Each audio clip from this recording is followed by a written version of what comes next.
First class, huh? So we finished Intervallo 6.51. Now we got 6.52. Alright, how did this happen? You're probably wondering how I ended up here. Is that what this is, dude? Record scratch? You won't believe what happened to me. First, we boarded the warp train to get our next destination, P Corp.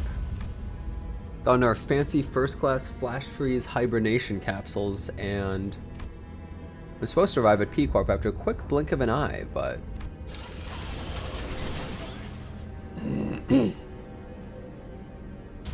Dante, please respond. First thing I saw when my vision returned was the perplexed look on Faust, who had entered hibernation at the same time as I did. Then I realized we woke up mid-transit on the warp train. Which only mean we're now stranded in some lost, unknown dimension. What? Is it like actually literally warping through things? That was just called that. Dante, I understand your considerable degree of disorientation, but what? What the hell happened? First things first. It did the record scratch, basically. You're probably wondering how I ended up here. Like, literally, it just did that, bro. This summer, two friends on a train are gonna find a way to get off the train into safety. But the crazy part is they have one friend that's not playing along, and it's like Don Quixote, like screwing everything up, dude. This actually is some like stupid like summer blockbuster. Let's rewind and return to the very start of this highly unfavorable situation we find ourselves in. A few days ago. Our next destination is a warp train, Dante. What? Yep, that's where it all started. I just did this. There I was, still perplexed by the incidents at T-Corp, with my awful idea of clearing the air by asking Virgilius of our next destination, not knowing the storm that my innocent question would bring. Verily? I must have misheard. I'm quite certain you didn't, Don Quixote.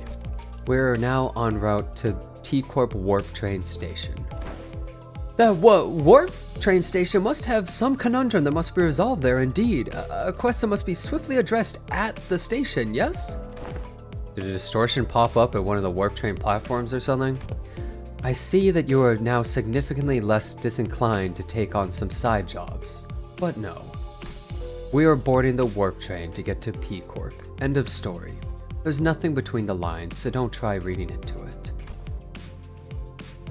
It was only natural the sinners immediately fell into a state of collective dumbfounded shock. None of the sinners have any history of working at W Corp, but we're actually taking that train? Through what vague information we could gather from the identities, we all had some fragmentary knowledge about the terrible secrets of the warp train's operations. I initially considered hiding this information from the rest of the sinners, but since sharing things with everyone and letting them get their 2 cents in usually ended up being pretty helpful, I've been sharing more of these as of late. Though I have very dim, if present at all, recollections from the time during which I wear the identities. It can be determined from the controversial records between the manager and the identities that the mechanisms behind Warp Train's operations can be deemed as somewhat bizarre and inefficient. Oh yeah, it's that 10-second trip that actually takes a long, long time, right? When the train reaches the destination, you just wipe the passenger's memories? What the fuck? What the hell's up with this train? I also heard the passengers get so tired and worried they start literally ripping and tearing into one another. What the fuck? Sounds like I might finally have a chance to see a masterpiece with my own eyes. And when the sinners wear the identities through my identity cards, the identity's memories or beliefs don't bleed into them once it's over and done with. I remember when Faust explained that due to the risks associated with embracing such influences, there was a filtering process to intentionally block them from reaching the sinners. That's why the sinners could use the identities of some of our worst enemies without getting infected by their philosophies and whatnot.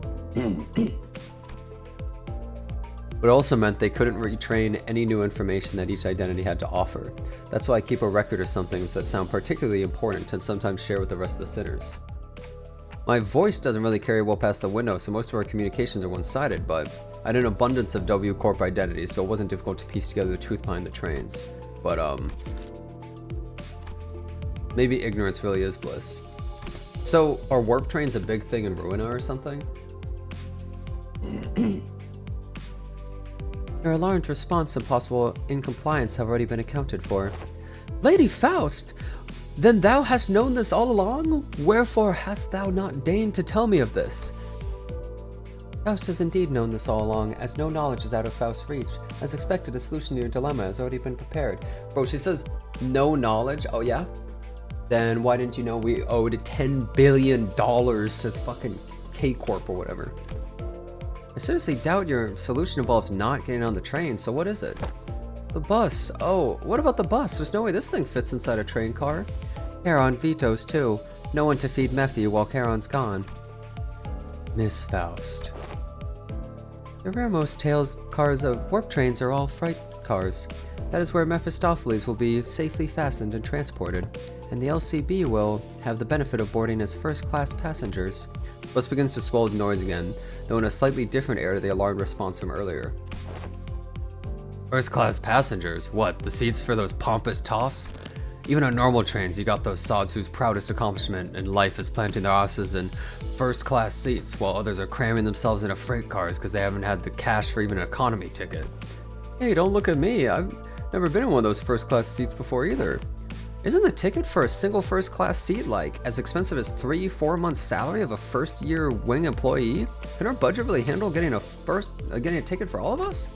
The company's budget is not a subject that warrants your concern.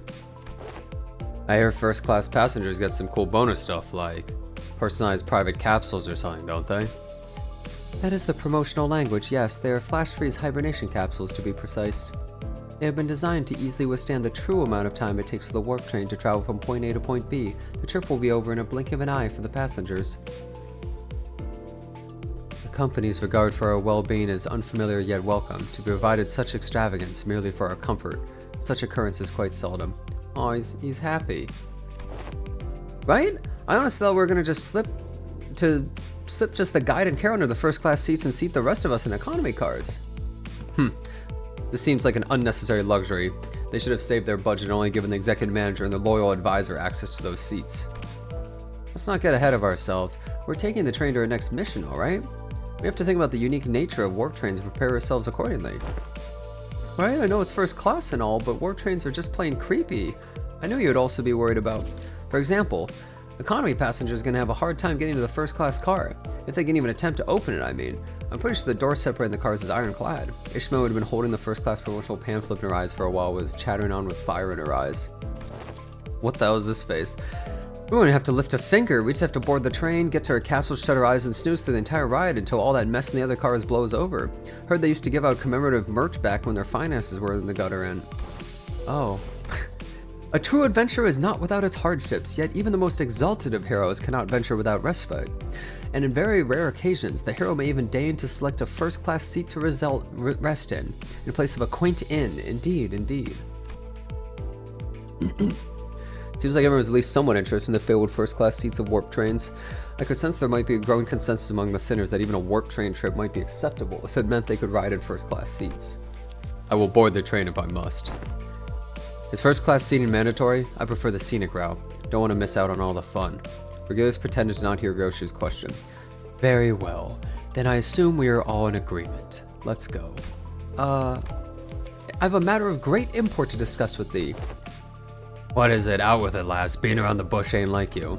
Don Quixote carefully began, almost whispering in a low voice.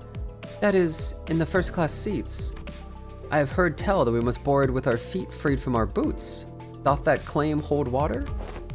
Oh, come on now. What kind of nonsense gossip is this coming from this time? 'Tis no gossip. Forsooth I have overheard aught from those we have walked past there today, and when one of them inquired, you know that you gotta go barefoot in first class, right? The other responded with, of course, man, what am I, stupid? Doth the traveler speak true, Ishmael? Don't ask me. I've never been on one of these either. I don't remember seeing anything like that on the pamphlet. Give me a sec. I mustn't be separated from Rocinante, not even for a twinkle. I shan't toss Rocinante to the side, next to such vulgarities like the ugly shoes of Sir Heathcliff. Oi, you little... I implore thee, O illustrious Redgaze, prithee grant me thy permission and allow me to board with Rocinante. Expected Vergilius to answer with his usual exasperated rebuff. Contrary to my expectations, however, he responded in a somewhat serious tone, if tainted by a familiar annoyance. Fine. Keep your shoes on. Okay. Well, we're going to her arc. She's from P Corp?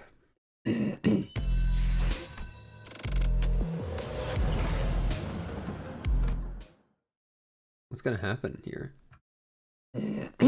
Peeb Corp. This place is huge. My first impression of the warp train station. Oh, so this is... Don Quixote shouted vibrantly, immediately recovered from her previous apprehension of the sheer possibility she might be separated from Rocinante. I'm probably mispronouncing it. So each nest has one of these massive structures in them?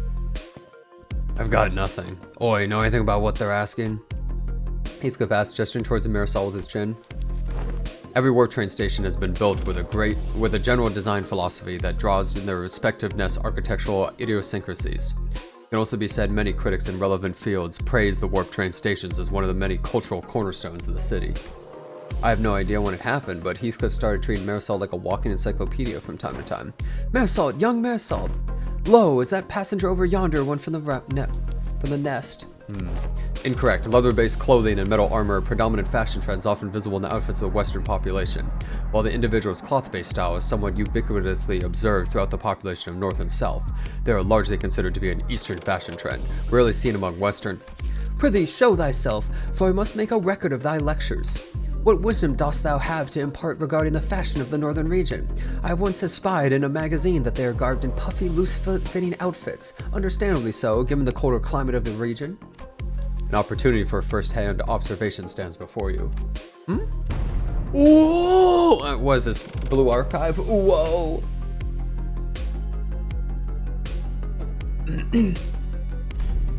Ah!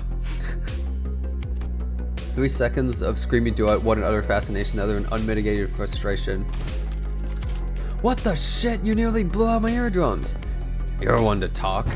Dude, I've got an audible frequency range expansion implant on my eardrums. Holy shit, man. Now get the hell out of my way. You're blocking the walkway with a ragtag band of hicks who've never seen a warp train before. Damn it, I take the train all the way here for an expedition, only lose my target, and now these assholes are trying to blow out my eardrums. Great, just great. I love this. Guys, is it that obvious you've never been on a warp train before? And the round trip ticket fee came straight out of my damn pocket. Whoa, watch out, big fella. Someone might get seriously hurt if you keep swinging on those 4 arms around, each holding a weapon to boot. Prithee, wilt thou stand still for but a moment to satisfy a few inquiries of mine regarding thy outfit? Oh, yes, yes. Stand in absolute stillness for 5 minutes and I... Seriously? Brooks with a particularly impressive set of prosthetic arms spent a few minutes venting several of his numerous grievances at us before starting off to a different platform. Ah, indeed, 'tis grand, the city of sundry odd personalities. I'm pretty sure he's thinking the same thing. Guess there really are a lot of people in the city with full body prosthetics. That's when Virgilius slowly walked up to her group. Well then, we'll rendezvous at the destination. Huh? Will the illustrious Red Gaze not ride alongside us? W Corp policy demands that fixtures bestowed with a color title must board a train specifically prepared for them instead. What the hell? He has a whole train to himself? There can't be that many on a train at once. Why? Ooh, are you like riding first class plus or something? He's free to play plus. That's a color fixer for you, I guess. Special treatment from the wings no matter where he goes. Charon wants to go back to Mephi. Mephi will be lonely. I've told you before, Charon. 3 separate times, actually. Each time I brought you one of those candies that people aren't allowed aboard the freight cars. Then, Miss Faust. Yes. Virgilius, after exchanging a knowing look and a nod with Faust, escorted the particularly peeved Charon away. Oh, she's on the train too? Dante, let us proceed this way. We followed Faust's guidance to the entrance of our train car. Damn. Hey, our colors are starting to come back. Oh, oh. Hey, this must be the fabled complimentary food and drink of the first class seats. Heck yeah, of course. Quality stuff like these gotta be included with that insane pricing. General response to this room was a surprise at the rows upon rows of expensive looking sizable capsules. Flash freeze hibernation, huh? I guess they literally freeze our bodies in a flash. Faust, are these flash freeze hibernation devices safe?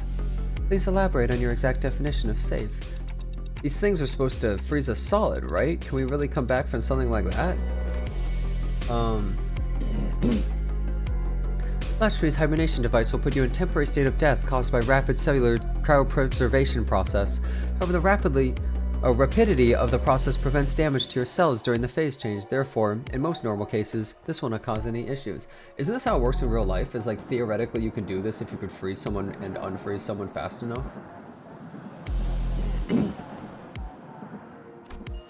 Faust is aware that this model has fully resolved cell membrane breaching issues caused by cryogenic density change or by ice crystals growing of water molecules. Missed about half of what you said, but your point is that it's safe, right? Yes, as far as Faust is aware, even if an issue were to arise during the journey because everyone will be reverted to their states at the beginning of the train trip upon arrival, there won't be any lasting complications from said problem. It reverts you to your state before? So is it like actually doing some weird bending time and space? We got some real talent in dragging out everything so simple as, yeah, it's safe. So many words, seriously. Indeed, as Faust's talents are not limited to a singular field.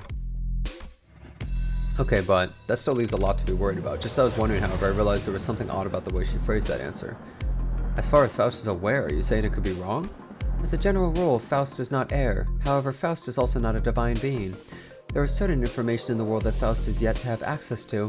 Therefore, while Faust may speak the facts, what is said may not align with the truth. May not always align with the truth. They don't call first class for nothing, I guess. P-Corp's way up there in the northernmost corner of the city, but this thing will take us there in a blink of an eye, huh? That's one hell of a time saver. Hoo-ha, hoo-ha, hoo-ha! Prepare thyself, Rocinante, thus begins the long jaunt. Oh, I've been meaning to ask Don Quixote, do you ever, wash those shoes? Where'd that come from, Rodia? They're probably covered in blood and shit. No, I mean, like, think back to when we were inside that whale. When the whale blew up, we got all kinds of its gross slimy bits on us. They're on our clothes, our shoes, everything. Yeah. And do you remember how much we had to scrub to get that bloody, fishy, fleshy gunk out of our clothes? This really isn't something I want to revisit, but yeah. Right, and do you also remember how Don Quixote never took her shoes off once during that whole ordeal? Okay, I guess they do look a bit filthy. I ask thee, dear compatriots, hast thou ever witnessed an errant knight who leaves the side of their beloved steed? Can't say I've ever witnessed a knight before, though. Then thou shalt know, starting now. Behold it, hearken to it, and remember it well. They don't even spare us a moment of quiet, do they? Wait, so does that mean like inside the shoes it's just the most disgusting feet in history, and it's just covered in whale bits? She has trench foot for sure, dude. Whoa! Have you ever been in one of those, Otis? I've been treated to premium VIP seats of similar grandiosity back when. This is nothing to fuss over. Otis, who was sitting there and shaking her legs, suddenly asked Faust a question. Hey, you're confident that no accidents ever occurred on one of these first-class cars, yes? In order to prevent cases of unnecessary anxiety and misgivings among the sinners, the history of accidents has occurred upon aboard warp trains shall not be shared. Wait, what the? Oh, I think we're leaving soon. This is for warp train PW612, bound for P-Corp. Boarding period is ending soon. Sinners who were either leisurely enjoying their complimentary snacks or taking a look around the first-class cars suddenly became a lot busier. And let us hurry and enter our capsules before it's too late. Oh, why isn't this? The other sinners made it into their capsules no problem, but I felt like I was the only one who's fumbling. Is it anxiety, Dante? I think so. Initiating warp in 10 minutes. Allow me to assist you. Stand as though you're leaning back and... Faust expertly guided me to the capsule as though she'd done something like this before, then pressed the button inside the capsule and closed the hatch. Do not worry too much. We will meet again in but a moment, Dante. That's Don Quixote for sure, bro. That's Hong Lu. Thought I heard a brief sigh, but the hatch shut tightly before I could ask her anything. Initiating warp, please confirm your seatbelts are firmly fastened. Last thing I saw before my capsule began to fill with gas was Faust climbing in her own capsule opposite of mine. I had no idea then what she really meant by we will meet again in but a moment. Dante, you must wake up, Dante. But one thing I knew for sure was an inconceivable situation has occurred. Classic. That something had seriously gone wrong. Oh boy. Disappearing passengers, huh? Oh, geez. Oh, man. We're here already? Wow, I guess that wasn't an exaggeration at all. It really happened in the blink of an eye. As always, Faust is giving me her usual look, which is a complete lack of any emotive expression. Which I suppose is why I didn't immediately register that something had gone awry. No, we are not yet at our destination. Huh? When I finally came to, and after I had some time to digest that odd reply, I looked up at her face once again. I realized her expression was more antsy than usual by a microscopically minuscule degree. So, this train is still running? Yes. Then, where are we? I believe we are currently stranded in an unidentified dimension, coordinates unknown. Took a reflexive deep breath from the sheer horror of the numerous implications stuffed in that dryly delivered sentence. When that passed, the first thing that struck my mind was that we're about to suffer the very thing we're so worried about. I see.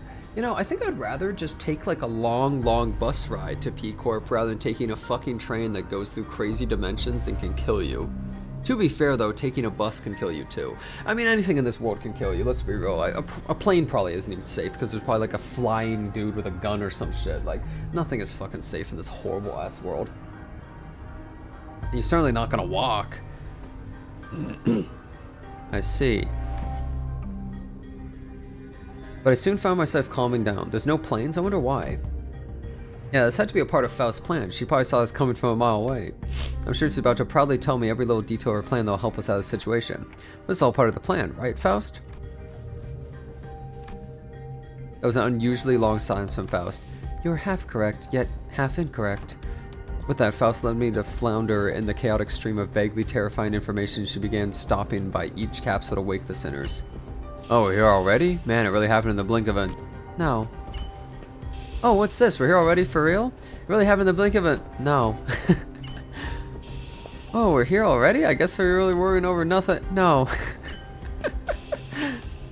Oh. Oh, no. Yet I have not uttered a single word. Oh. He looks so happy too. There was a brief cheer, a little hurrah about regaining our colors, followed by a flat-toned explanation of our current predicament, which was then followed by a long, loaded silence, which was a sequence of events I had the pleasure of watching play out about 10 consecutive occasions. Dante, I understand your confusion, however, perhaps an elaboration of our present circumstances is necessary. That brings us to the present. Let me get this right. The train's still running, and we're drifting through some unknown dimension? Oh, aught about that striketh me as quite dramatic. And I'm late to my math class. This summer, 10 sinners are stuck on a train with no way off, and they have to find a way out of there. Coming to a theater near you. It really just seems like some sort of like dumb blockbuster thing with the way they did the timeline and stuff. A 2000s off film. Yeah. Most importantly, are you saying that you already knew this would happen, Faust? Yes. What the hell's wrong with you, huh? The sinners each began to voice their anger. Of course, it wasn't the first time Faust and Vergilius intentionally knowingly omitted certain details about the events in our path. What are you, insane? It's not like we can just retreat or jump out that door when stuff hits the fan. Opening the door resulted in nearly immediate destruction of the physical body. But hey, Fao, at least you know what to do like you always do. You got a plan, right? What? Dots. Right? Faust, whom I'd rarely ever seen at a loss for words, was unusually slow to respond. What's up with her? Lass looks totally out of it today. She gives me a sideways glance. There must be something she can't discuss in front of the other sinners. Guys, let's pause for a bit. Just something inconceivable has happened. The other sinner's anger was completely understandable. It also makes sense this continued lack of communication was harming her trust in Faust. Alright, we're gonna go over the situation from the start, okay? But just letting things play out might really turn everyone against Faust, and for good. Besides, I doubt Faust woke us up in the middle of the trip just to spite us. First things first, I gotta get the sinners to calm down. Then I'll ask Faust to tell us what happened. If there's a problem, we'll figure it out and deal with it as we move along. Tell us what's going on, Faust. All of it. In a way that we can all understand. Let's hear her out first. Is that okay with you guys? If you say so, I'll go along with it. Fine, I suppose losing my rag rarely ever did anything. Damn, dude, these two homies now, they listen. We're a Limb family now. Thank you. Then, after some time... Wait, I want to know. Oh. The gist of Faust's explanation was as follows. The cause of this issue has always involved a certain contract and a unilateral decision from the higher-ups of Limbus Company. Limfam. We need like a picture of all them like posed together, you know, like Limfam. W Corp caught wind of Limbus Company's recent distortion contract management promotions and decided to contract us to deal with a mysterious repeated series of incidents suspected to have been caused by distortion, after multiple failed attempts to restore it of their own, of course. The distortions themselves likely did not pose a problem for W Corp. Based on the available information, it could be determined they would all have been neutralized as soon as the train arrived, and any transformed passengers would have been reverted to their human forms. But the real issue was the passengers were disappearing. Passengers spirited away, alas! Such is an impossibility aboard these trains, is it not? Every city who's had a real Canto past acts so different. Yeah, it's nice. You see it and you can like, they act the same, but like, they're the same personality, but they're different people. That is the question for which we must discover the precise cause and effect of. Did W Corp share anything to get us started? It appears to be the most prominent cause of this misunderstanding. She explained that W Corp refused to share anything about the trains because they were concerned about maintaining the secrets of their singularity.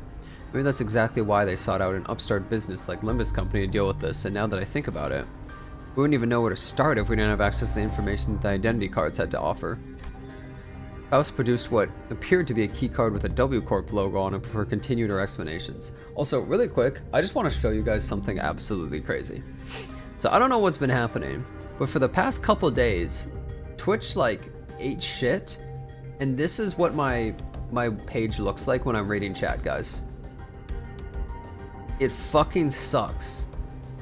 Failed to load module. So you know what I do? I use inspect on these, and I delete. That's what I do, guys. I'm just deleting that shit now. What a fucking mess. For no reason. So to change my title and other stuff, I now have to use stream elements and like go in there. It's a fucking mess, man. Anyways, Faust produced what appeared to be a keycard with W Corp logo on it before continuing her explanations. However, we were given this master keycard that can open and close the hibernation capsules at will. We may return to our respective capsules as soon as the contract is fulfilled and safely complete, and the rest of the journey as we had planned from the beginning. These bloody wings, every single one of them has been absolutely barmy. I think it's a bit unkind of them to ask us to finish the puzzle without all the important pieces. At least at T-Corp, the chief executive director tagged along as our assistant, not to mention kindly explaining so many new things to us. It sounds like Miss Faust was stuck between a rock and a hard place herself. Some sinners grew more receptive after explanations, albeit with a sigh. Yeah, I could do title. Yeah, the new Ryoshu ID could be really cool. She looks like she would be Poise. Just based on design, but we'll see. I would have appreciated if you at least gave us a hint. Yeah, I understand where you're coming from, but it's not like there's someone out there monitoring your every move and every word, right? That is... Not everyone is willing to let this go without saying their piece. Next time, I'll take your inputs into account. That's everything I can do for her. It's an undeniable truth that Faust has disappointed the sinners over what she's done. But she is Faust after all. I'm sure she has backup plans to get us out of this situation. So what's next on our agenda? Yeah, what's done is done, right? Besides, it's not like we gotta rot away for thousands of years inside this metal box. That is something I must first discuss with Dante. Discuss? But discussing things with other people is very unlike Faust. What are we discussing, Faust? We must converse in lower volume, Dante. Why are we whispering? Her secretive attitude only exacerbated my already battered sense of safety. My connection to Faust has been severed. Is that where she gets her knowledge and information from? Is she's connected to like a brain or something? Yeah, no Wi-Fi? I'm sorry, what? I cannot access Faust's knowledge at the moment. I guess I really was right to be anxious. Yeah, she got hacked. No Wi-Fi. Faust cannot access Twitter right now, which is very difficult to come up with memes on the fly without it.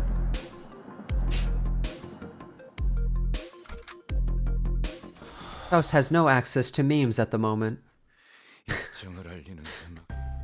What do you mean, you can't? I mean it in the most literal sense. My access to Faust's input information, which has always been readily available, is completely severed. Oh, what if everything about the situation is something you don't have access to yet, like you said last time? One cannot completely dismiss that possibility, but even that is uncertain. Every answer Faust has given me was always full of confidence and methodical expertise. I don't think she's ever said a sentence that was this full of speculation and doubt. Then Faust, you are useless? Yes, at this very moment I am limited to operating only with my knowledge. Wow, so I mean like everybody else. Oh, so you ain't that smart now, are you, Faust? Oh, you talking all that big shit because you got the fucking internet. Oh, yeah? Oh, dude, now you're getting beaten by Heathcliff. The fuck? Yeah, you can't Google, you can't cheat on the test anymore? Oh, yeah, you're hot shit. Oh, but now without the internet. Oh, God. I cannot discern the cause of the disconnection. More than enough precautions have been likely taken in case of interdimensional travel, but perhaps Faust did not take into account an occasion in which we may have access to unidentified dimensions such as this, or even if it was taken into account, this particular dimension may not have been subject to cross-observation. Yi Sang is now the smartest? True.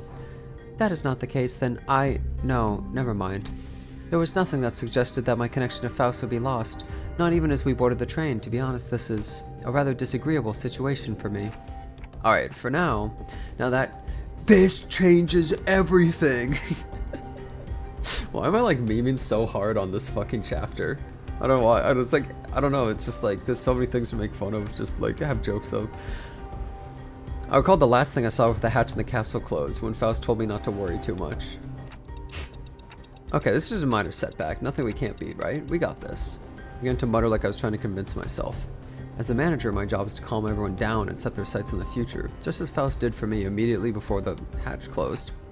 I've read about why you disconnected, and that problem will solve once we're off the train. And if you ever do run out of options, I'll turn the clock and see what happens. Don't stress yourself out too much. We still have a lot to work with. Your knowledge, my clock, and the sinners, and I feel my confidence taking a hit with every word that came out of my metaphorical mouth. That seemed to be enough for Faust. She nodded. Understood. And to the sinners, you know, this seems like it would have been a great plot for like her actual arc, where she has to like get confidence in herself, not needing to connect to the Faust thing. You know what I mean? I feel like that would have been a really good entire arc, but a way to like start it. The fact that we are currently confined to a warp train in operation must be a source of enough stress. I believe that sharing Faust's current state with them would add an unnecessary source of tension. What, so reckon this door ain't gonna do anything? We're all gonna bite it once it opens? Heathcliff, just without anyone looking, just goes like this, hits the fucking door, caves it in, everyone just fucking atomizes instantly. Thanks, Heathcliff. Ugh, how many times do I have to tell you you're not even strong enough to break this door down? A billion years in this box. Ha ha ha. Yeah, good idea. So, what now? Do we have to take a searching sweep around each car or something?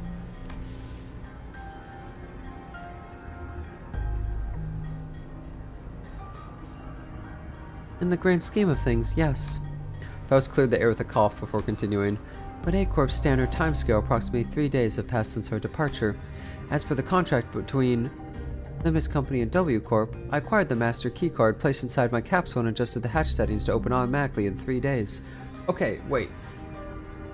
We've been on this train for 3 days? Dude, if you just took an actual real train, you could probably get there faster. Without any of the dimensions. How the fuck you going through dimensions and still taking 3 days? How fucking far away is that shit? It's not that big. Pretty sure America's bigger. 3 days, huh? I feel like I just blinked, and I guess that's hibernation for you. As you were all informed prior to boarding, there is no way for the economy class passengers to enter the first class car. That is why this place has remained untouched. However, cross-referencing my own deductions with W Corp's rather fragmentary explanations, I can assume the situation is currently under progress in the economy class cars. The part where they thrash the shite out of one another, tearing each other's limbs off, all that mess? No, I doubt that. I don't think it gets that bad in just 3 days. Wait, so what happens? Is it... Wait, hold up. So my understanding of this is basically you actually spend a shitload of time in this train. And so people go crazy and they start killing each other and eating each other and shit. But when you get to the end of the train trip, they reverse or revert everyone to what they were and remove their memories. It's 2,000 years.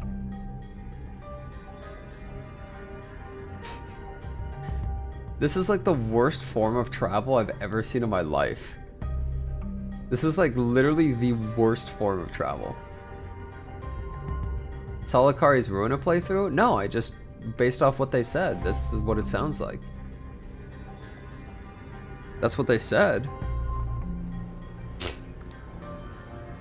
Besides, that's only supposed to be business as usual for W Corp, right? There must be something else that's out of the ordinary that they want us to deal with.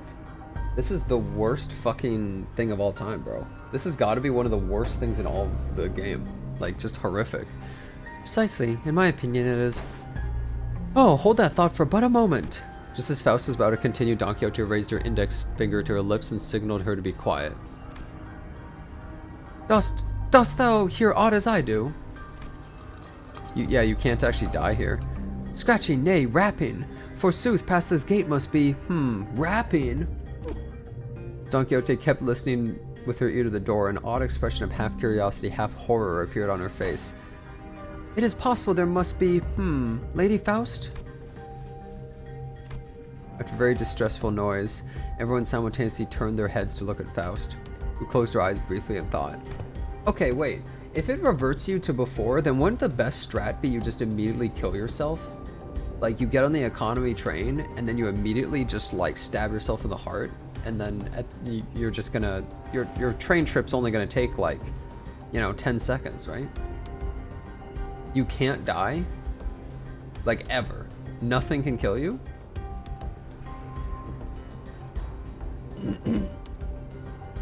Oh, you're right. No one in the public knows the truth of the warp trains, do they? Because they always get their memories wiped.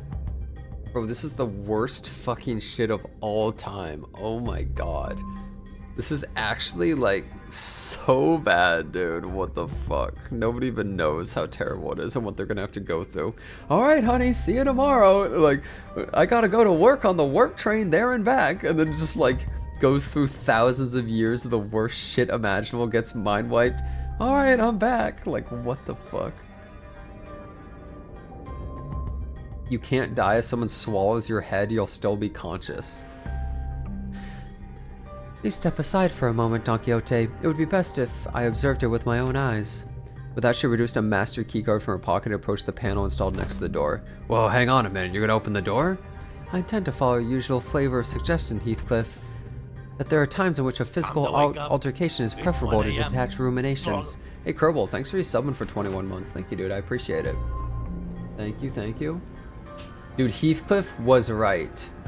My suggestion? Well, I ain't gonna disagree with you there, but, what's gotten into you, lass? Reminder, guys, I'm trying to hit Partner Plus. If we do it this month, then I have it for the rest of an entire year, guys.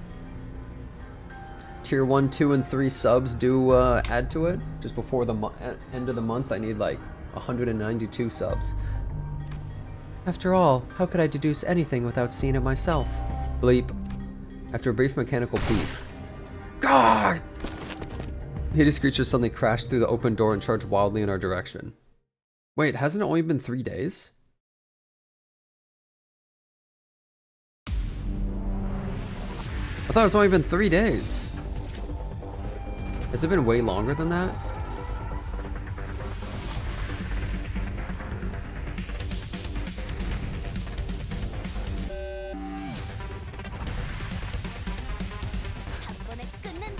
Dude, I love my fire team. Fire team is so sick.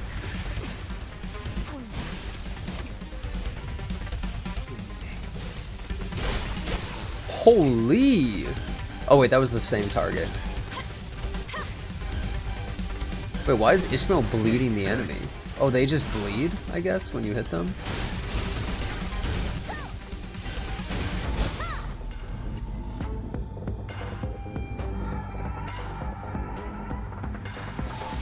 If you use the charge ID skill 3, the train bleeps.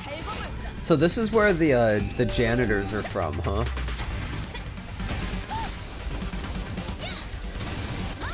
Mamori!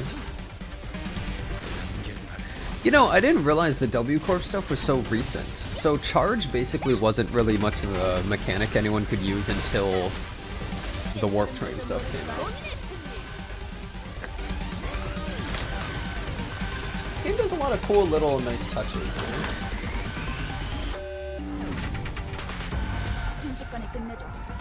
Well, no, charge was on release, but maybe it's not that good.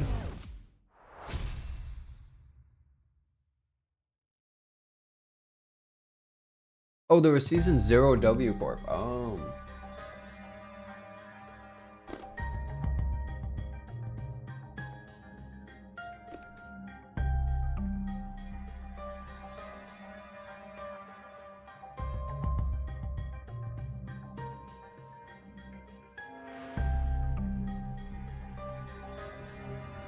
Wait. If no one can die, then what do we just do?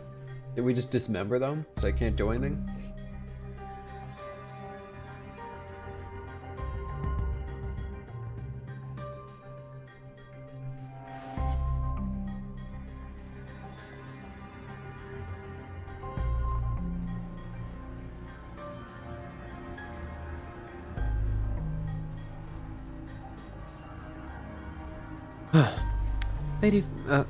Lady Faust. However similar in appearance they may have been to the passengers, verily 'tis as though they were in complete want of sense. Like people politified by the whale. Don Quixote hesitated until the last second to raise her weapon against them. She hung her head mournfully. Normally, Faust would have told her more information about those monsters before the fight began, and she would not have been burdened by the sheer thought of bringing harm to the innocent. Faust began searching the area, closely observing various bodies in the general area for information. Bro, I know more than Faust right now. Damn, she's dumb. You appear particularly inquisitive today, Miss Faust. Yeah, aren't you usually the one who has all the answers while we're racking our brains trying to come up with something? Seems we're starting to feel that there's something off about Faust's behavior. Might even soon realize there's something wrong with Faust. Don Quixote, they are not dead. Huh? Observe closer, the parts are all tethered to one another by something, are they not? Oh-ho! It appears that the flow of time has ceased in this space, therefore it follows the connections that tether bodies to life and away from death remain intact. To my relief, Faust managed to correctly figure out what was going on like her usual self, even if it took her slightly longer than it usually does. Hey, what'd I say? We got this. Huh? What was that about? Oh, nothing. But I forget, not all the sinners were content with nodding along to whatever information Faust told us. Flow of time has ceased aboard a warp train, is it? Yusang grew pensive. Seeing that, Faust's lips parted for a moment before closing shut. I was trying to get a good read of her expressions. That was an unmistakable look of regret, however short-lived. Uh-oh. She's about to get no-dipped, out-nerded. Nerd alert. Albeit, would it not be more accurate to muse that the flowing of time has decelerated to the point where as an extra-dimensional observer, it is slow to a stop? What is your perspective regarding this suggestion? Giving her the side eye like, bitch, you ain't smart. You ain't slick, bitch. Yes, that is a most rational suggestion, Yusang. Did Miss Faust just get something wrong? Wow, Yusang sure is a time expert, right? Can you summarize in an easier language now that we're talking about it anyway? Ah, gladly, if you would allow me. Yusang began to elaborate with gentle enthusiasm. That was close. And he looked so happy. To speak in brevity, it can be said that death is not an element aboard this train.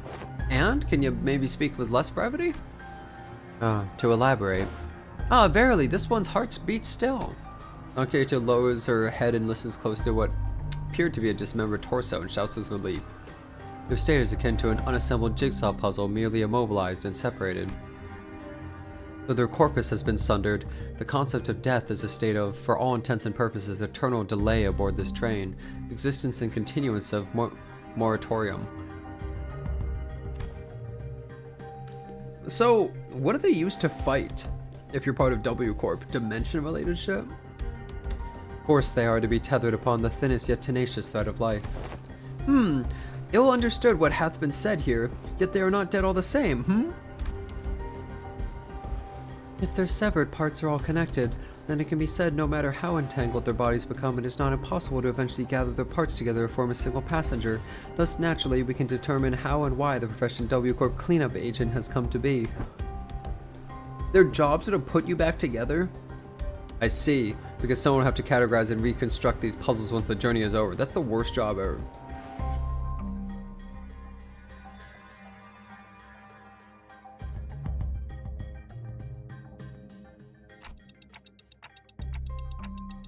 Really baffling to me that a job like this even exists. Ever seen a wing that wasn't baffling in every sense of that word? Still, I guess that means that as long as the train arrives at the station, they'll all be put back together like nothing happened. Oh yeah, my Limbus video is just about done, by the way, guys. Might post it like, I don't know, tomorrow or something.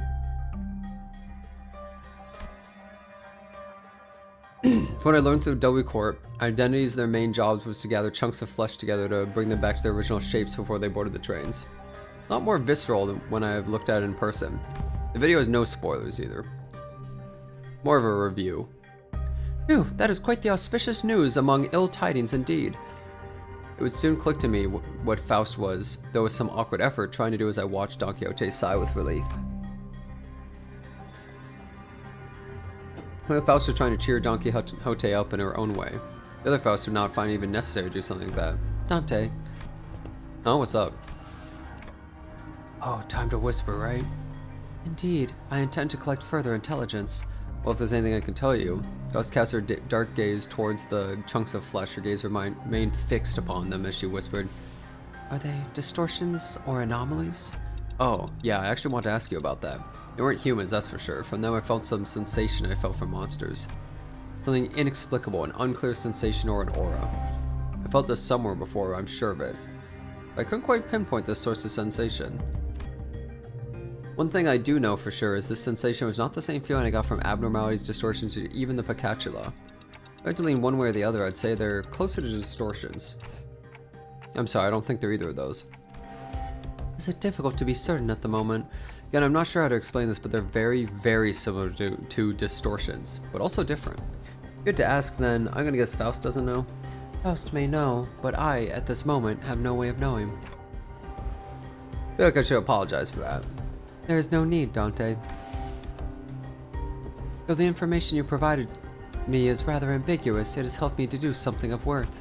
And collecting intelligence myself and creating deductions based on sparse information is quite...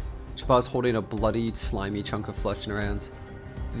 Did she just smother herself with gore in her hands? Oh, finally the awakening has begun.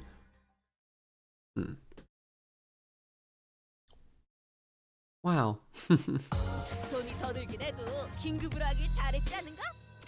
Multi-crack office. Oh. So we're just gonna be fighting a bunch of fucked up people?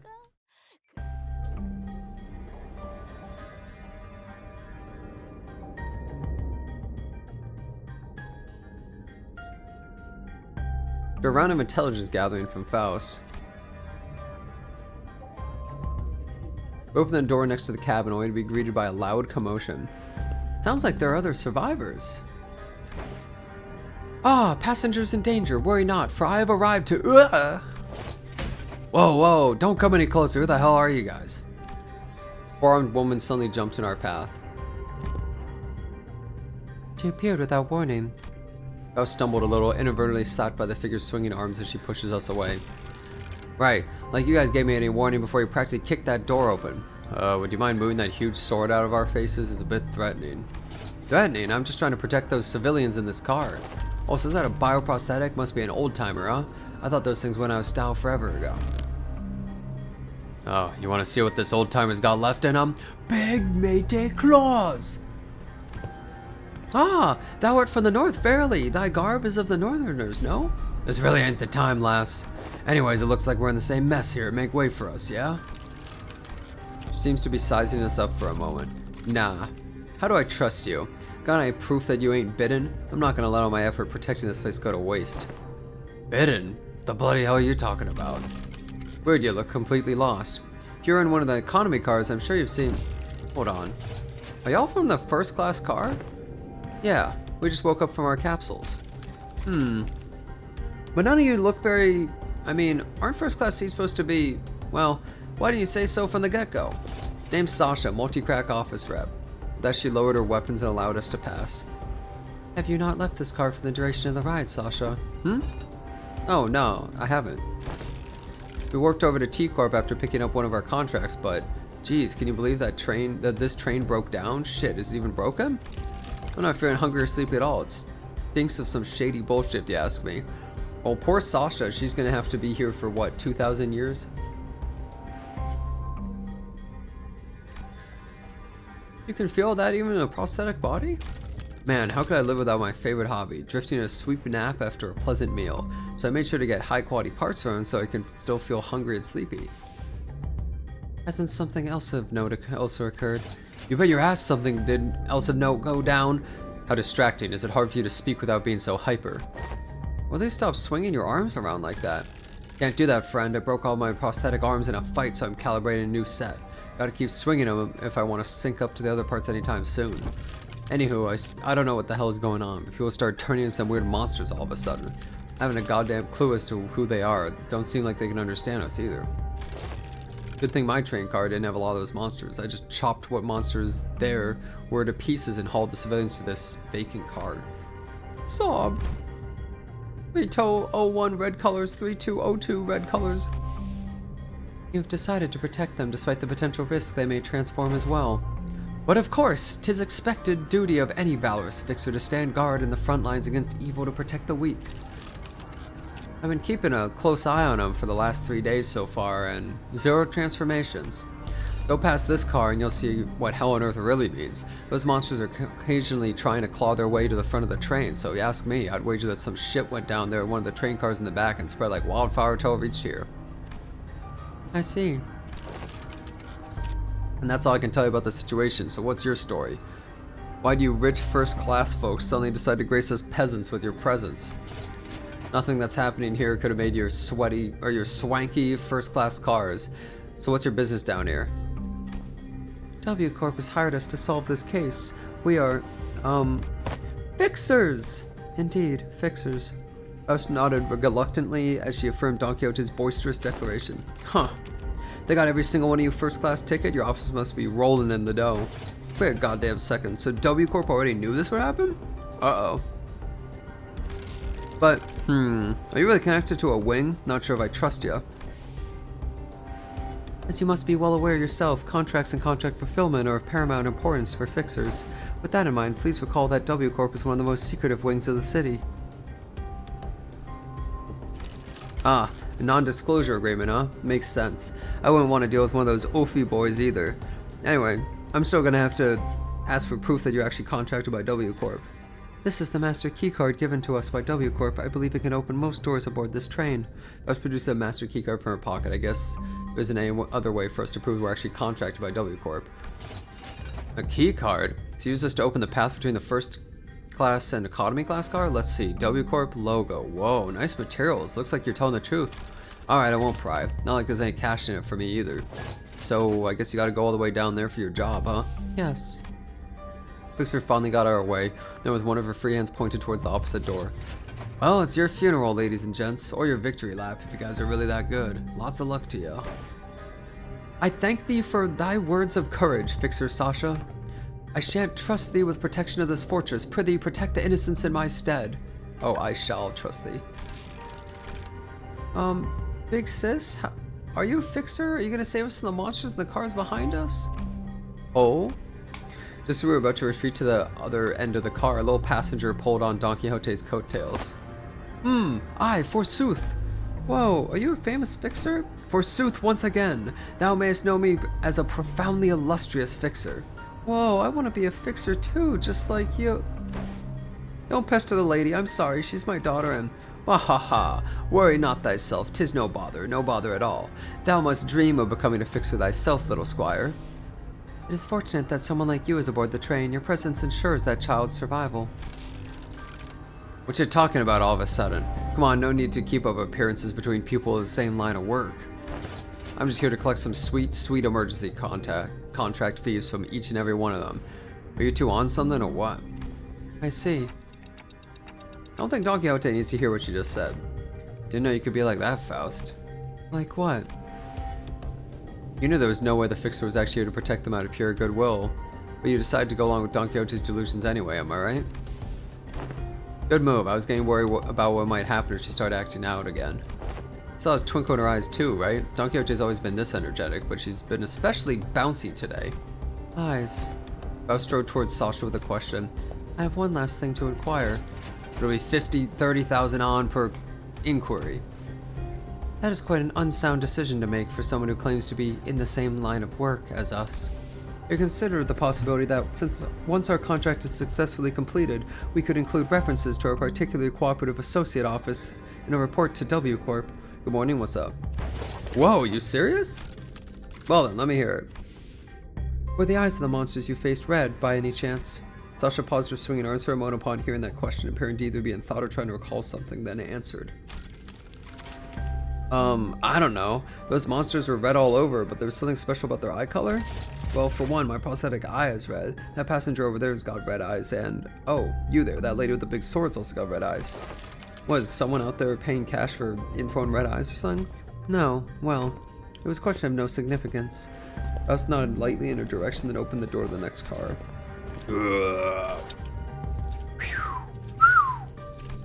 It was just as we had feared. The scene that appeared before us looked like it came straight out of a painting of hell.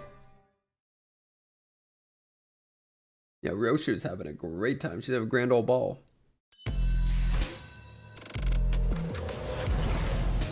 Only one level lower. Helen. Alright. Hey, Lakari, thanks for the raid, bro. Yo, Lakari. I hope you had a good stream, man. How was Ruina? Actually, wait, no, this is how I should greet Lakari.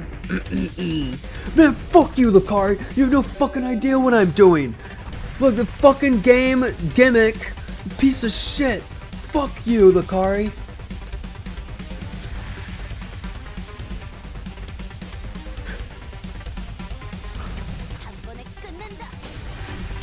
No, I hope you had a good stream though, man. I don't know if he's here, but... Did he have a rough fight today? Was there like a really hard fight?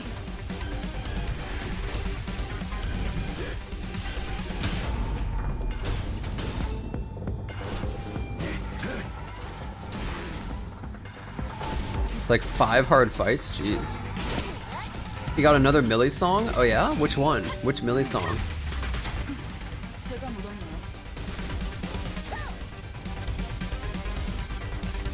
Iron Lotus? Oh, that's a good song.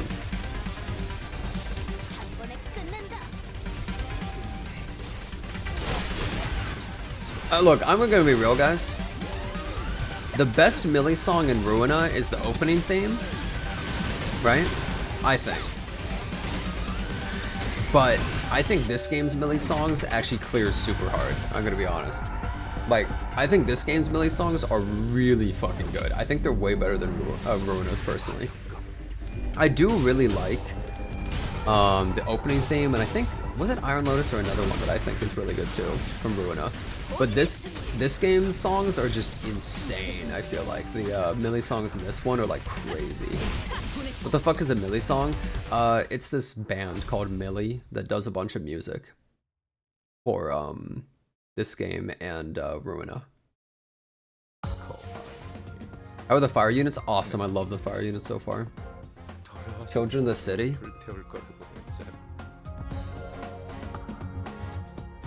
What's that song that goes like bum bum bum bum bum bum bum bum bum bum bum bum bum bum bum bum? Which one is that one? Is that Children of the City? That's the one? Okay, yeah, that one's also good. That's also a good song, yeah. That's a good one.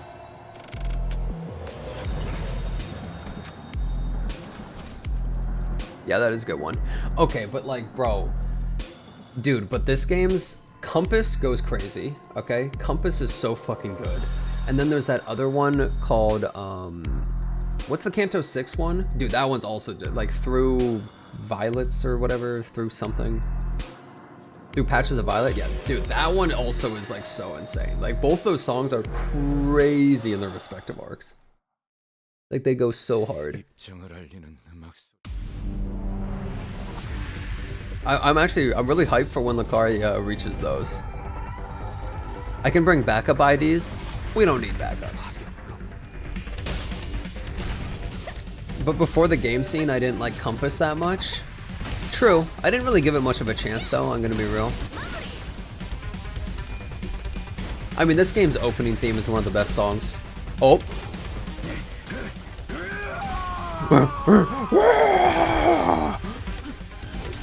Dude, he's literally crazier than the enemies he's killing. Yesterday, watching you play this game, I was like, this looks boring. Next thing I know, I already beat Canto 3. So you like the game? Wait. You watched me play this, said this looks boring, and now you're done with Canto 3? What? Why would you even try it if you thought it was boring?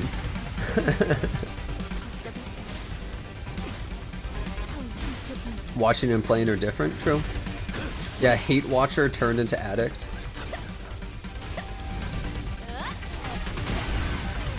Gregor does extra damage? Are these considered fiends? I thought it was blood fiends. These aren't blood fiends, right?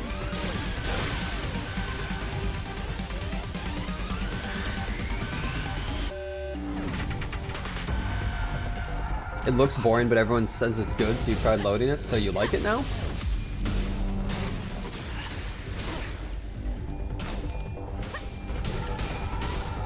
Blood bags? I mean, aren't all humans a blood bag when it really comes down to it? Oh, he didn't have fuel, so he didn't do the scream. He didn't. Oh, cringe, dude. He didn't do the scream, guys.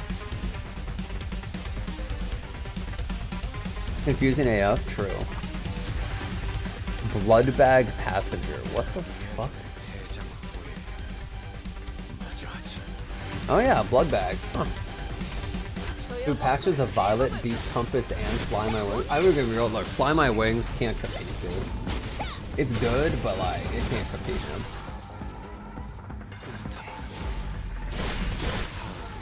Dude, Patches of Violet went crazy.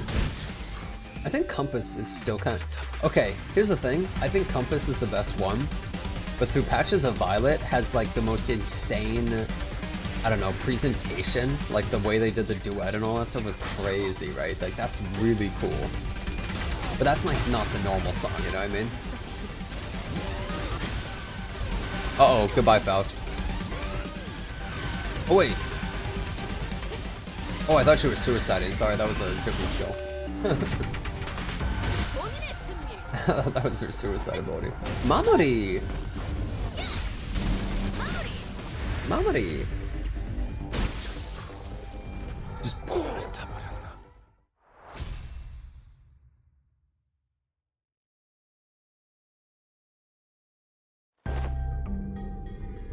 Oh, battling a narrow hallway really takes a lot out of you. Too bad. Making big movements when there's not a lot of room to move around and takes more energy than you might think, especially for people like us who use longer weapons. I bet Lucaria would think this place is really cool since, I guess Ruina deals with the warp trains. These enemies weren't much harder than the ones we'd fought earlier. It was inevitable that the sheer number would eventually wear down the sinners. I feel like what's so funny about the Project Moon pipeline is you play Lobotomy Corp, then go Ruina, then this game. It's like you know all this stuff about the world, and it's like, ooh, the sequel. You're like a fucking monkey, just like clapping or something. It's like, ooh, the sequel. It's like, oh, I know that thing. It's like that.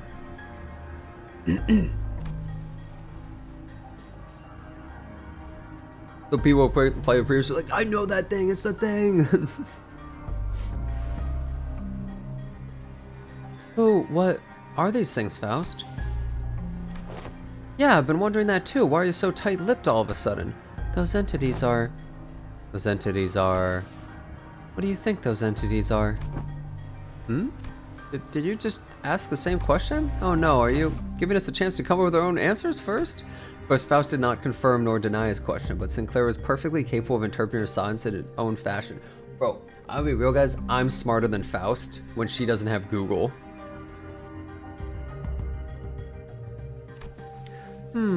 There are some things I learned after fighting them, I think. No way? Bro, she doesn't know anything. Are you kidding me? What do you mean no way? She doesn't know shit. These monsters aren't mad at us, nor do they want to attack us because we're an obstacle. That's not why they're attacking us. Quite. 'Tis apparent they hunger for aught, charging at anyone and anything in a desperate quest of it. Right. That's strange, though. I thought hunger or thirst wasn't a thing aboard these trains. It could be determined from the entity's attack pattern that their offensive was not based on rational thought. Their source of behavior can only be traced back to primal aggressiveness. Yes, and was there anything else? Anything else? Oh yeah, I think they all had red eyes. Their bodies wreathed in blankets of red. I smelled blood, so that's likely what they're made of. Then it must be the red was congealed, nay, crystallized blood. Thank you all. Your input has been very helpful. It was my turn to start whispering. What did you learn for that? We are in luck, Dante. I have read upon this subject as a tangent while perusing information regarding our next destination. Before we boarded the train, and while that will be a useful element in resolving the situation, the sinners have also been very good at source of intelligence when it came to categorizing and identifying important evidence from the available sea of information. Your advice was correct, Dante. You mean, you know what to do to blow this case wide open? Nothing can be said with absolute certainty at the moment, however this will be a good place for us to start. Lord Faust turned around and faced the rest of the sinners. I will now present before you solution to this predicament. Huh? Is there something else we gotta do other than beating the crap out of whatever's in our way? That will not change, no. However, what I am about to share will give you a better understanding of the purpose behind W Corp's contract and provide us with the possible means of finding the method by which we may complete it. It is very likely the entity behind the incidents on this train, and by extension every incident of the same nature that has occurred in previous warp train trips, is a blood fiend. How does that mean?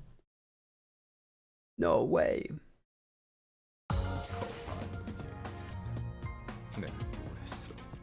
Oh god, I leveled.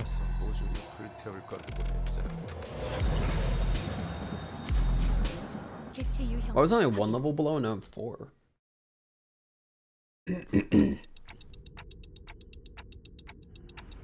What is a blood fiend? What's a blood fiend? A blood fiend? What in the name of wings is that? You of all people haven't heard of blood fiends? Thought you were our team expert on obscure lore. Verily, I have not once heard mention these blood fiends. Perchance I have let a magazine article slip from my memory. I actually not know what a blood fiend is, but her entire arc is about blood fiends. Is it like she imagines it up or something? Don Quixote furrowed her brows, genuinely lost. It was as though the very words sounded alien to her. I thought they were just monsters in stories to scare children at night. They're supposed to be afraid of garlic and sunlight, right? Ooh, that sounds a bit different from what I've heard. I heard their fear of garlic and sunlight is just a rumor and they're really afraid of water. I've been briefed on the existence of blood fiends in the past when I served as a commanding officer, and have seen the dregs that they command. Though my memory isn't very clear, I am certain that these monsters do not resemble what I've seen. I've seen one who called themselves a blood fiend among the rank of the fingers, but the things that blood fiend commanded weren't these rubber textured ones. There's something off about this one. That didn't spawn these dregs with abandon like this. Aren't you supposed to know this already? Yes, I see that some sinners have encountered blood fiends in the past. A long-winded explanation seems unnecessary. As many of you stated thus far, the entities we face in this train do not appear to be blood fiends. In a sense, they are drake-like beings that have failed to become kindreds. They're referred to as blood bags among relevant parties, according to information I am aware of. Not a terrible name. Why would anyone name someone blood bags? As has been said prior, it is impossible for passengers to disappear aboard warp trains under normal circumstances. Though our reserve of intelligence regarding warp trains or W Corp is vast, if incomplete, we could not find a possible exception to the above rule. Within the reserve of intelligence, however, we have discovered that inserting a previously unseen variable into the equation allows for the formulation of a new hypothesis. Wait, you're saying these blood fiends can completely erase people or passengers from existence? More accurate descriptor would be to say they're either dissolved or vaporized. Dissolved. Slosh mail. No matter the degree of violence the passengers may indulge in, no matter how severe their wounds may be, the warp trains can revert them to their initial states at the beginning of the journey. Among several interpretations of the word violence involves cannibalization, of course. Ugh. However, as the passengers' collective time itself is in moratorium for the duration of the train's operation, digestion is not a biological process that should be active. In other words, even the devoured passengers could be reconstructed.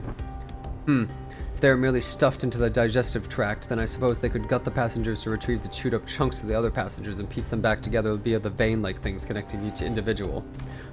However, such is not true for blood bags. Blood bags are, by their nature, obsessed with blood. Their existence hinges on supplying themselves with the blood of their victims, and it is said they must consume a minuscule amount of blood to maintain their forms. Wait, what? Didn't you just say digestion's not a thing while we're on the train?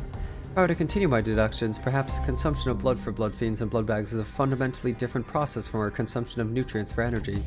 Then blood is accumulation, or culmination, an entailment of something that forms the self, including but not limited to emotions, ambitions, wealth, purpose of existence.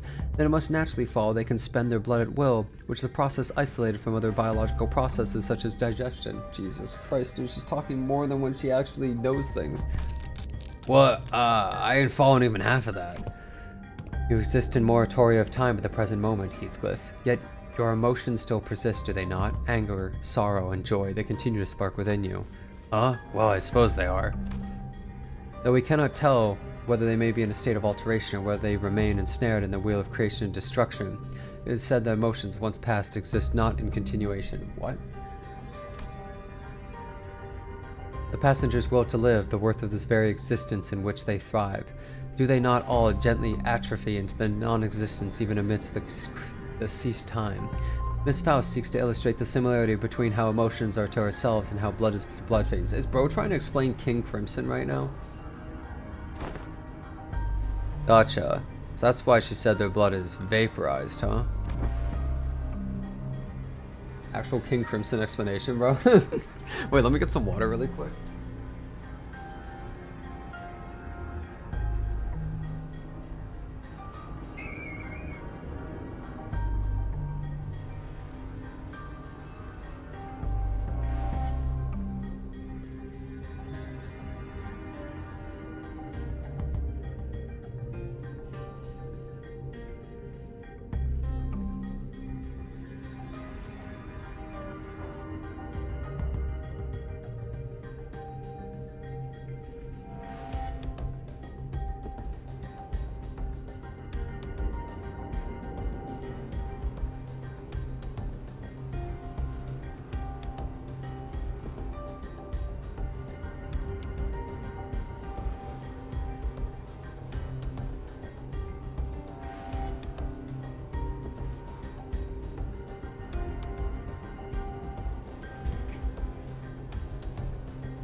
Are they getting voice acted eventually? I think so, when they like rerun, right? If that's the case, then the very blood that's supposed to bind these chunks of flesh together will also evaporate, which means they can't be pieced back together. There was no incongruence in that logic. Everyone fell silent for a moment. That was way too much information to process at once. We didn't even know what to make of them either. I'm gonna be real, guys. You know what makes the most sense? What makes the most sense is that the employees are just lazy, so people disappear because they don't want to put them back together because it's just such a pain in the ass. That's how actual jobs work, bro. Incompetence. If this is a real world, that would be a lie. Someone would just be like, oh, fuck. Like, it's gonna take all day. Like, whatever. Just put them in the bin.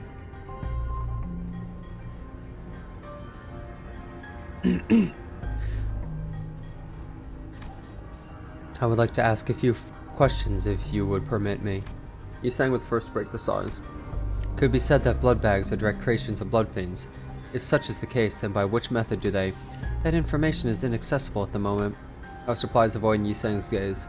If there's anything I can do about this, the sinners will only get more stressed if they find out what's going on with Faust, and that's something we both want to avoid. Inaccessible. Ah, indeed. Now I recall what you have said in the past. This is only speculation, however. I assume that a form of direct physical contact is needed to turn an individual into a blood bag. If such were not the case, then we, who are likely the greatest obstacles to this entity's goal at the moment, would have been the first ones to be turned. Indeed. In that case, the villain of a blood fiend must be hiding out somewhere aboard this train. Indeed, if we were to believe the words of the fixer from earlier, there is a high likelihood that the horde is advancing in this direction from the back of the train. In other words, continuing down the train cars will lead us straight to the blood fiend. Very well, I shan't forsake this opportunity to bring peace to the souls of the innocent passengers who have perished by the villain's hands. Dante. Seems that Don Quixote was now invigorated. The other sinners also seemed satisfied now that we had a clearer sight of our goal. Faustu stood amidst them, not in my direction. Well then, let's go. Making the best of what's available to us at the moment. Let's move forward, for now.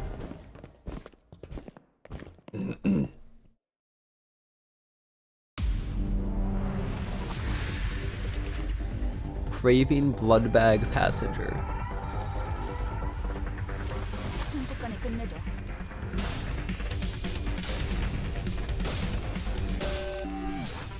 Someone got filtered by Cromer?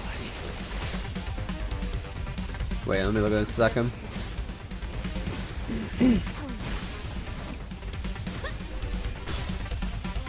Oh my gosh, she's getting bodied. Oh. Oh my gosh, she lost.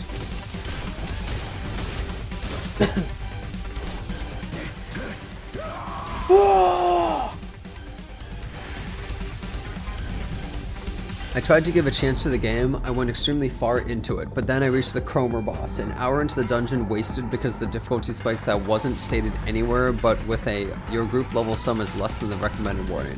Two of my characters were like 10 levels above the recommended, but they struggled even with the normal enemies. By the way, both were up tie 4. That doesn't seem right. My other characters were at most 3 levels below the recommended. This is not a reason to get demolished instantly by a nuke AoE move that killed every single one of my team.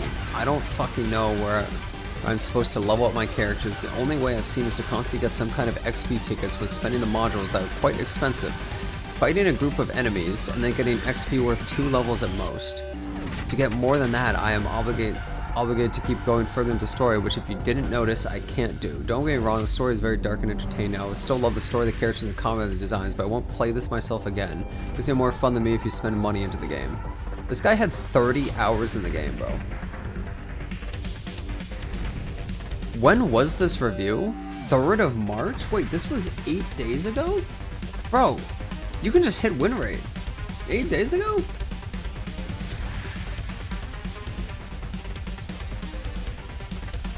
Yeah, this was last week. You know, I definitely have to say, I think people like this are the reason why games suck nowadays. Just straight up, guys. People like this are why games are bad, because they have to cater to someone like this, or they just literally go, I quit. I didn't win first try, I quit. It's not fair. I quit. There's nothing I could have done. Like, there's nothing I could do. I didn't do anything wrong. The game is just bad and unfair. I quit. Like, that's... Like, this is why they have to make every game shit now. You know, it's like, really, man? He just doesn't understand anything, bro. He, like, literally did not understand anything. Like, if I got completely bodied there, I would be like, okay, let's retry this. Like, we need to figure, there has to be a trick to it. Like, they can't, because they can't just make it so that the boss is impossible, right? So you have to look at it with that in your frame of mind, right? That there has to be a way out somehow. I don't even know what AoE the guy is talking about. What is the AoE? What killed the guy? What AoE? Does Cromer even have that?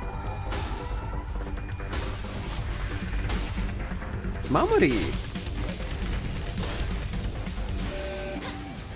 Like, guys, when I fought Cromer, I didn't understand most of the mechanics in the game. When I fought Cromer, guys. I literally just did not understand most mechanics. And I still won. I understood very few mechanics. I don't even think I understood offset when I fought Cromer. And I still won. Like, pretty easily overall. I wasn't really in danger to lose.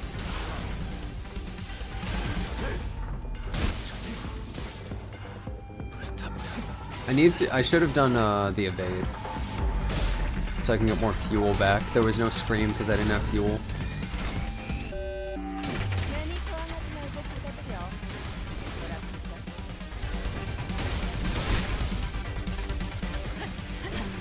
To be honest, it's good that guy got filtered before Canto 4. Could you imagine if that guy got to Canto 4, he would lose his mind.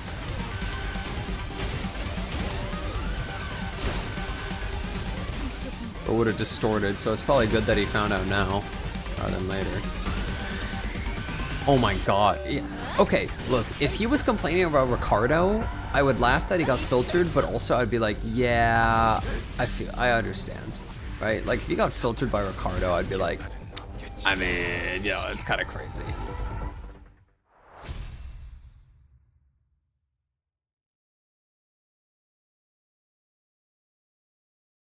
Should use stamina for threads, or just use free tie 3 instead of triple ID? I'm not really sure what you mean, Nellisons. Use free tied 3 instead of triple IDs for now? You mean use the standard characters? Or using a blue light filter? If you just slowly increase the power of it as you use it more, you'll get used to it easily.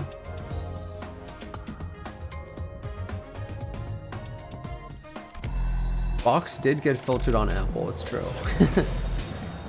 Oh, he has a free up tie 3 thing. Oh yeah, he might be base IDs, that's what I was thinking.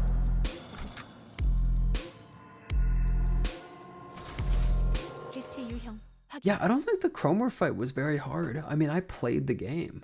I had to understand the basics. When I did the Cromer fight, guys, I just had to understand the basics. I didn't have to like really do anything else but that. For most characters with counterattacks and stuff like that, is their counter usually better than their like basic attack? I feel like it usually is, but is it always pretty much? Mamari.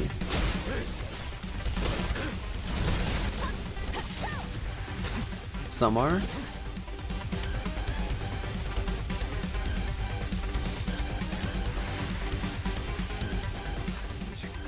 Yeah, the clashable counters.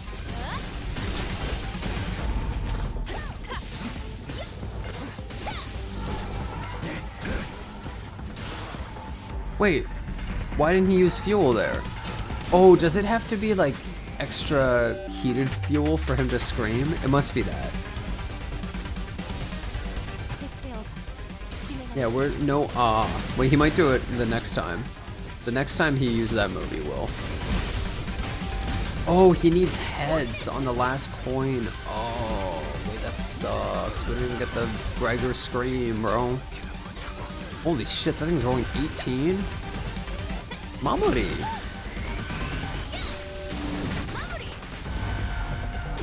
Mamori. Don Don.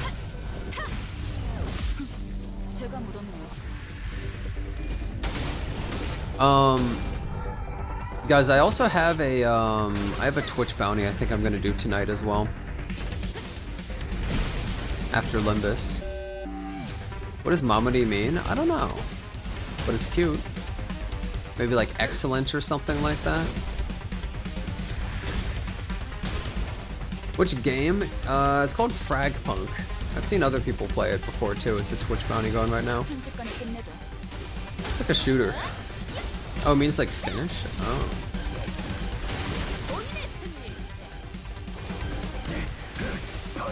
You didn't do the scream because it died. Cringe.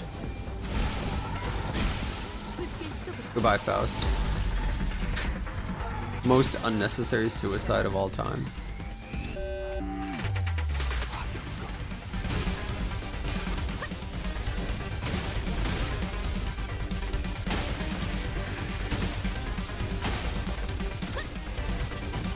Always thought she says, lovely. No, she goes, Mamari.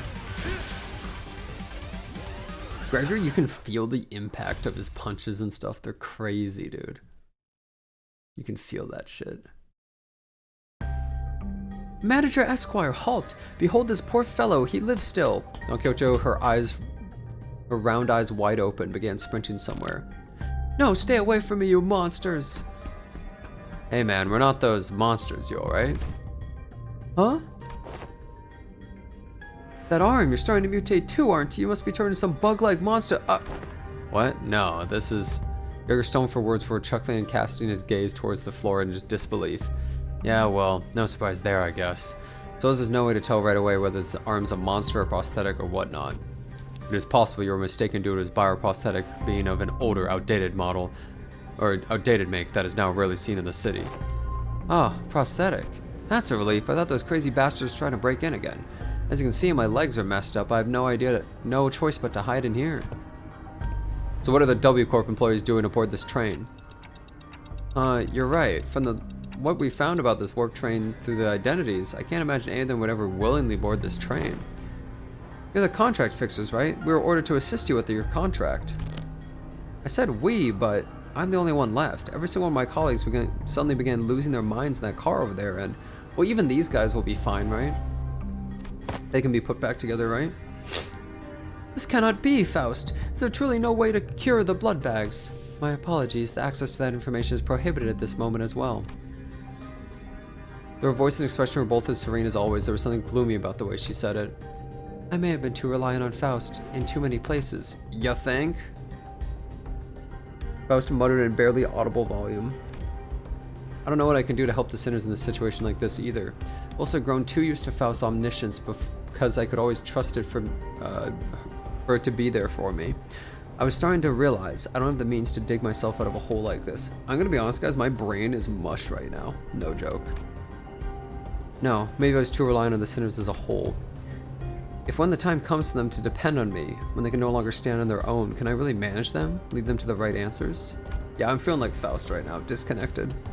Doubt colored with fear begins to rise like an ominous plume of smoke. Well, what can I do, right? Ugh. The agent struggled to come to the corner of the room with his wounded leg and pulled on a lever. They made good use of this space. And the wall behind what had initially appeared to be a folding chair for employees spun open. Ooh, what in the name of wings is this? Perchance, thou hast hidden there a weapon most powerful, weapon most feared by the blood fiends? That holds some resemblance to a capsule we saw in the first class car, but why would that thing be here? The limp agent slumped into the pod that appeared on the wall. Yeah, finally. What is it thou seekest to do? W Corp prepared a small hibernation pod for employees in case of these emergencies. Verily, then, huh? Good luck with the rest of the mission. With that, he settled into the capsule and shut the hatch behind him. What? You were supposed to help us. What's going on?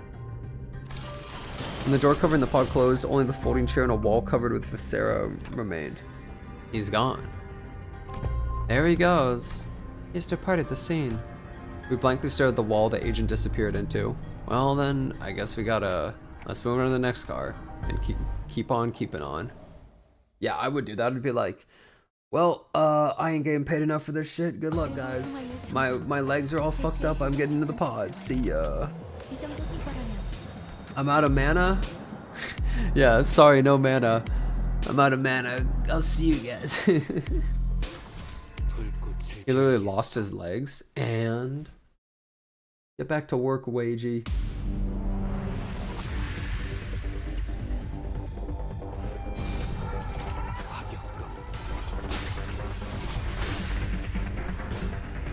How was Faust losing so hard? Jeez, she lost every coin flip.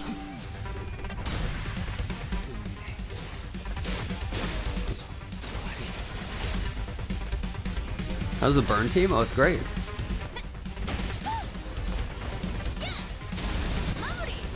Why do I do so little damage at the start, man? Burn teams are great.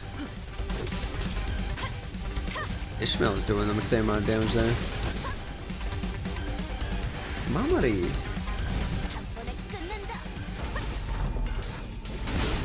Tails Gaming for real, dude. Wait, Don Quixote lost that one. Oh, she won those though.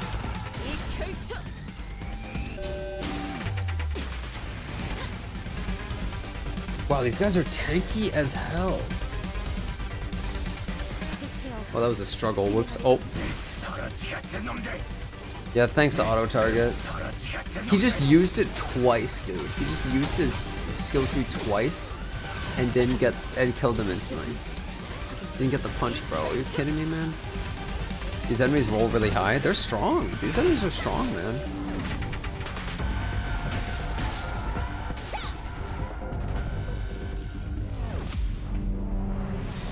By the way, guys, I'm gonna start stream later tomorrow because I'm gonna have a really long stream tomorrow.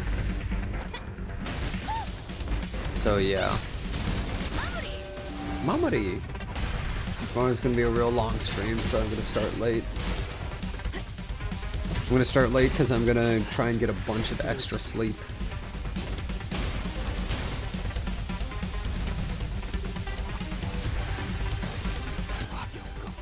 Do I quit Limbus tomorrow? Guys, if I have not played Limbus in 0.1 seconds, consider it quit. Consider it uninstalled. And then you guys have to give me subs to play it, okay? Welcome to capitalism.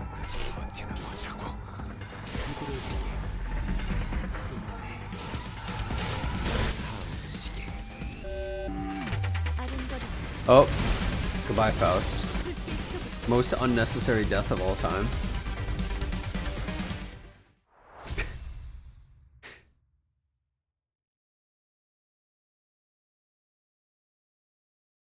Roosters in the city, children of the city. Wait. Oh, I just realized I'm on number 26. Weird. This is not that long of a interval. You wish you could pay people to play this game? This isn't a very long story. I wonder what the issue is going to end up being.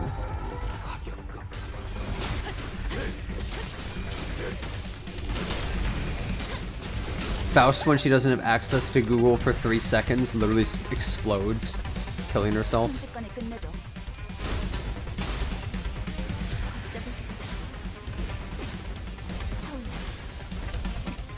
That's good damage.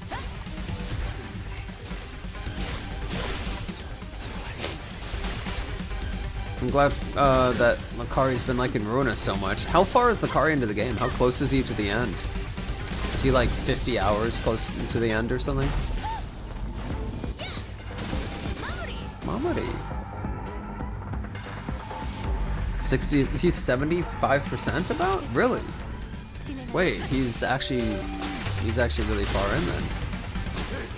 Damn, okay. Oh. No heads. Cringe. I mean, he played 90 hours. Kari has played a lot of that game, it's true.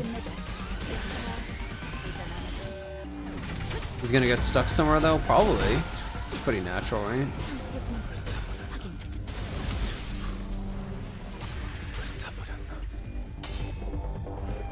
It's so strange how burn teams aren't actually for the burn, they're for the buffs you get from burn enemies, you know? Like the burns themselves do like nothing.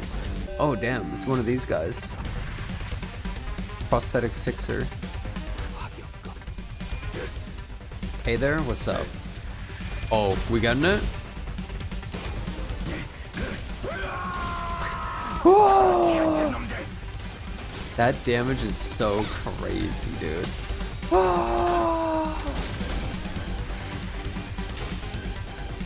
Finally, it took long enough, bro. Wow, he's going 24. Dude, Yi Sang is going oh my god.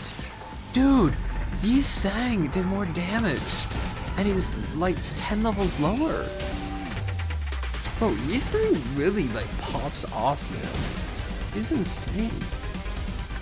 Yeah, he's a support, by the way, that increases sanity.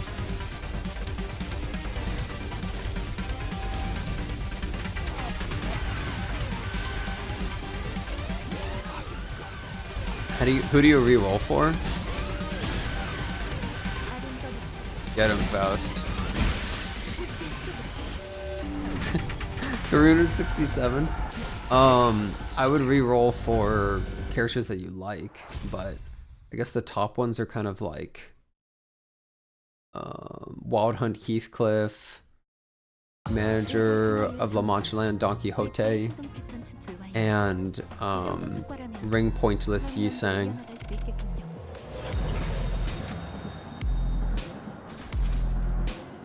New Yi Sang is bad, by the way. So true. Yeah, the new Gregor is really good as well. True. The Gregor on banner right now is a baller. He's really good. Holy red, holy wrath. Did I shave? I did. Does my shave look alright?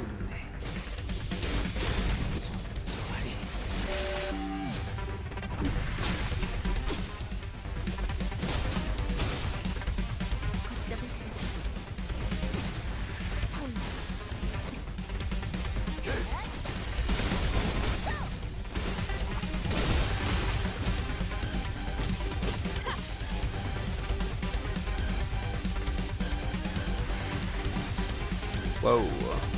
Whoa. Oh, Mamori them. Mamori. Oh, Gregor? Oh, Gregor. How does it? I feel like he always used to hit heads, and now he no screams, guys. Now he just goes, "Arr, arr." And then that's it. It's so lame. Wait, they're at 1 HP, bro. Oh, they get coagulated blood or something? What is that? Huh. His throat is hurting? True, if I scream that much, my throat would hurt too. That's real. Damn, I'm so proud of Lakari playing all these variety games, man. I'm so glad it's working out for him, you know? I'm so glad that he's actually playing good games and having fun.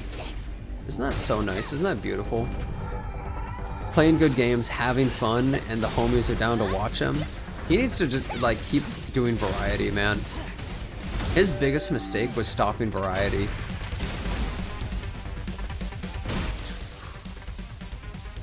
I think his biggest mistake was playing trash like League of Legends. And probably Epic 7, let's be real. Let's be honest with ourselves.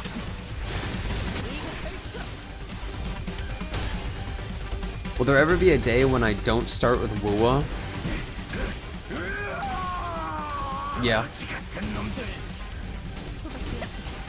Look, I would be totally down, guys. I would be totally down to start with 3 hours of wizardry, okay? At the start of stream. I'm gonna be real, but ain't nobody watching wizardry.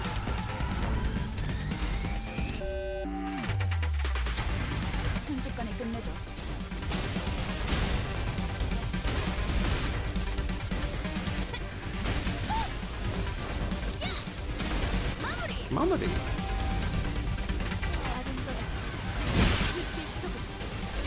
Oh, she actually AoEs.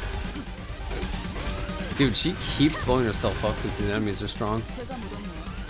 You haven't played WoW for 6 days because of Monster Hunter and Limbus Company?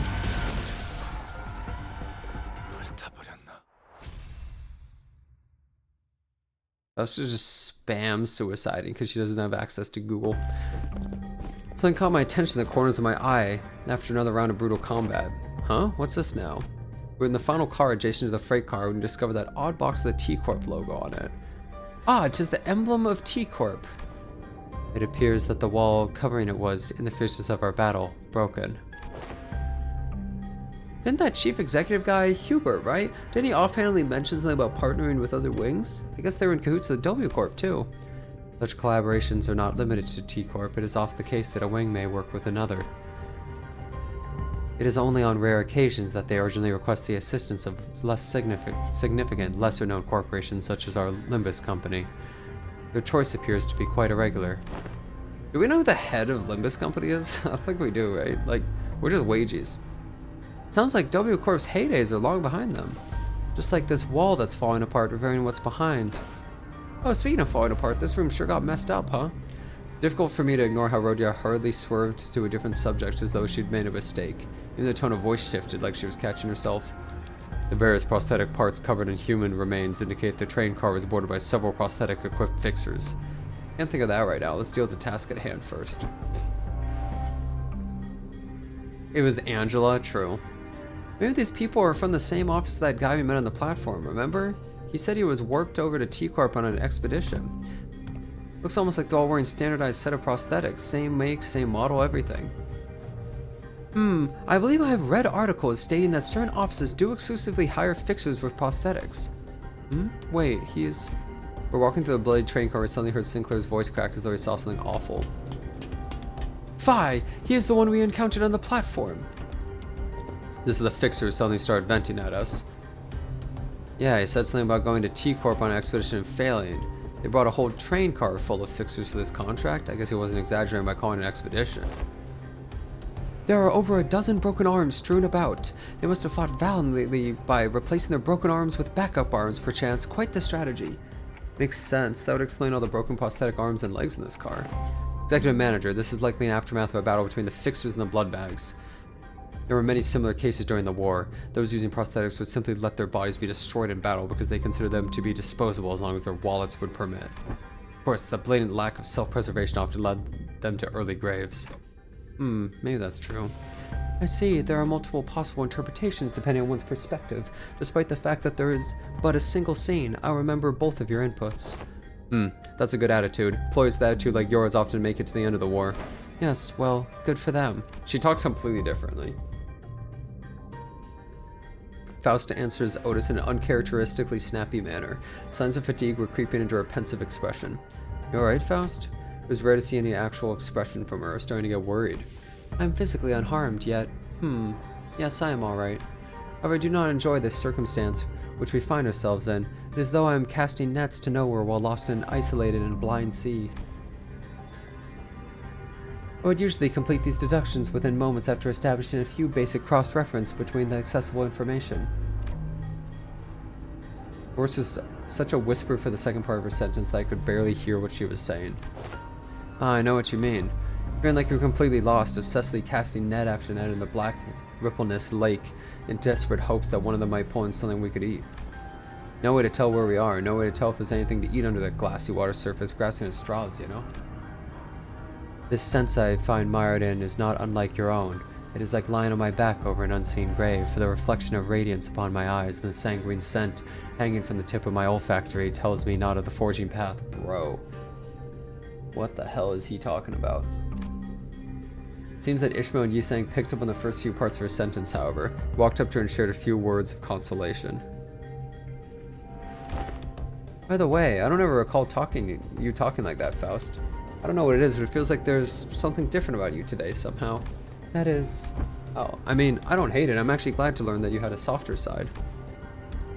This unseen side of yours, it is unfamiliar, yet quite fresh. Oh, they're both happy. They like her more. Is that so?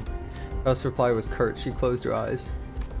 As per the information provided by the pamphlet on the platform, it is likely this train is composed of 12 passengers' cars and 1 freight car. Why do we hear like a clinking sound whenever he talks? Because we're in the 11th car at the moment, that leaves a single car between us and the freight car in which Mephistopheles is secured. Which means there is high likelihood that we will soon encounter the blood fiend responsible for the creation of the blood bags aboard the train. Just beyond that door. Well, how impressive could it be if its fodders are this weak? We practically smashed through their entire horde, no problem.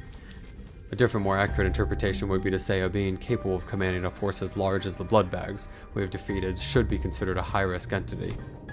Although this is not common knowledge, there's a subcategory of fixers called blood fiend hunters who specialize in, yes, hunting blood fiends. Assuming that information is true, it can be inferred that blood fiends are difficult foes that require certain expertise to defeat. Now that I'm thinking about it, if blood bags are like mindless thralls to blood fiends, then they're kind of like a private army, right? A being of power can create a force of their own without concern for lowered morale or desertion. Wartime or not, they will always make for formidable foes.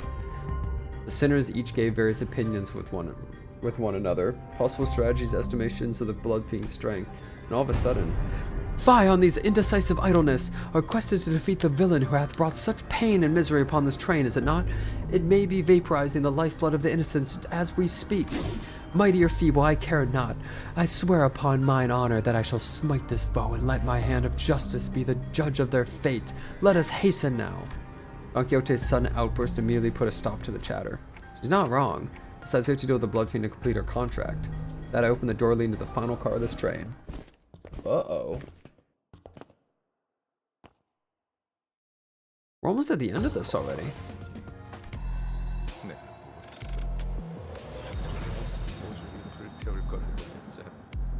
Oh, this was a farming stage, wasn't it? I was like, what?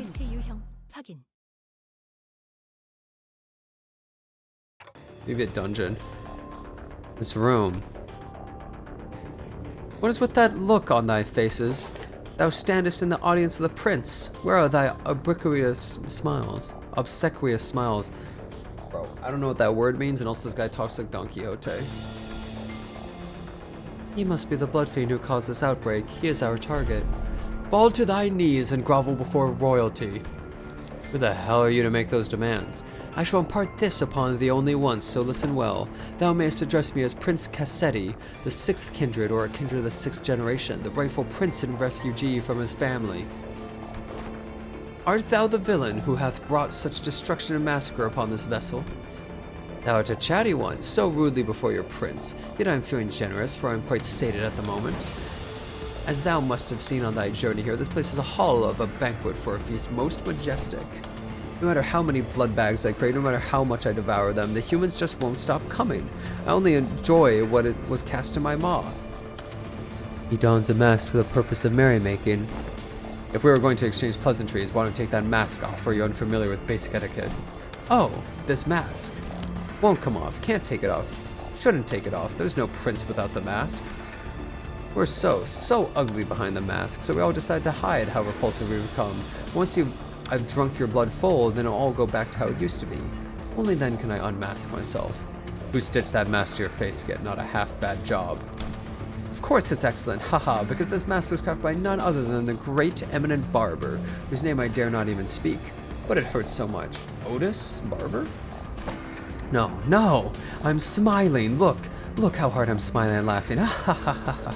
Yes, I am the prince, that's what I am. He's a bloody loon, innit? Alright, done with the giggles then get ready for the beating of your life. I enjoy things like you and your friends. Don't cry bawling and bowling, sniveling to the ground for your lives. Lunge at me instead, the aggression, the boiling blood. Oh, how I love the fire. What are you, daft? Look around, there are 13 of us and only one of you. Do not let your guard down, Heathcliff. This entity has managed to turn countless passengers of this train into his blood bags. I ain't letting my guard down, but we blasted through so many blood bags we couldn't even keep count, didn't we? Couldn't even keep count? Oh, no, but the count is so important. I have to keep count of our visitors. Oh, yes, of course, I do remember to keep count of our dearest visitors. Yes, sir, I do. This guy is a problem, man. You have no idea how powerful I am, and I shall not relinquish my throne to thee from this budding kingdom. All I have to do is sit here and do nothing, and the blood bags present themselves before me. There is no paradise like this out there. You have no idea what I did to create this place. Oh, how elated my forebear kindreds would be, should they be here to witness what I have created, this cornucopia of abundance, this pleasure, oh, this freedom. He's LARPing, dude. But this kingdom is mine. I made it. I'm not giving it away. Nope. This is rather curious. It appears the blood fiend leaves this car only on rare occasions, yet we have seen signs of his insidious influence throughout every car we've visited so far. And what he meant by how the blood bags present themselves before him has to be... Hold on a minute. Yeah! Figure suddenly and frantically charged into this car. It was Sasha that fixed what he ran into in one of the earlier cars. Instead, he shrinks into his throne at the sudden burst, terror apparent on his face. Ah, it is thee! By the... Hast thou truly journeyed here to assist us in our quest? Lo, that villain is the blood fiend, and responsible for the tragedies that have transpired aboard this train. Help us slay that cur and eventually lead the passengers thou hast protected thus far out of this train. Blood fiends. What if there are more than a single blood fiend on board, one of capable of rational thought? She has red eyes. Damn, you actually made it all the way back here? I guess the wings don't give out contracts to just anyone. I used to fight to my damnedest too, till I was the last one standing. What's she talking about? But where did that leave me? In the end, I stood alone with nothing but a single one of these four-armed left. Kind of funny how the perspective on life can just completely flip when you're really in the shit. I think my last thoughts were, man, I don't want to die. So I fell on my knees and pleaded. I told him that. Don Quixote, watch out. I'd do anything to live. Blood rapidly crystallized around Sasha like a suit of armor as she swung her greatsword at the sinners, striking them even before Faust finished her sentence. Ah! What? What did I say? I commanded you to give me a warning before jumping in like that. Don't you know how loud your stupid arms are? I thought the family had come for me. I'm sorry, Lord Cassetti. Allow me to introduce my kindred to thee, to be the first of many since my escape for the kingdom I intend to build. My kindred, my loyal squire, who shall be at my side as I build a dynasty of my own, my family. Lord Cassetti, I had no idea to select the most powerful of the bunch to send to this car, as you commanded me, but the humans in my car were all weaklings, so I present before you this group from the first-class car. Kindred. Are you even aware of the exact nature of a kindred? Nah, but I can tell you this. When I accepted my lord's blood into my veins, it was as though I was reborn. I see, a blood fiend's kindred is like a sub-entity of the blood fiend, similar in concept to sub-entities created by distortions or abnormalities.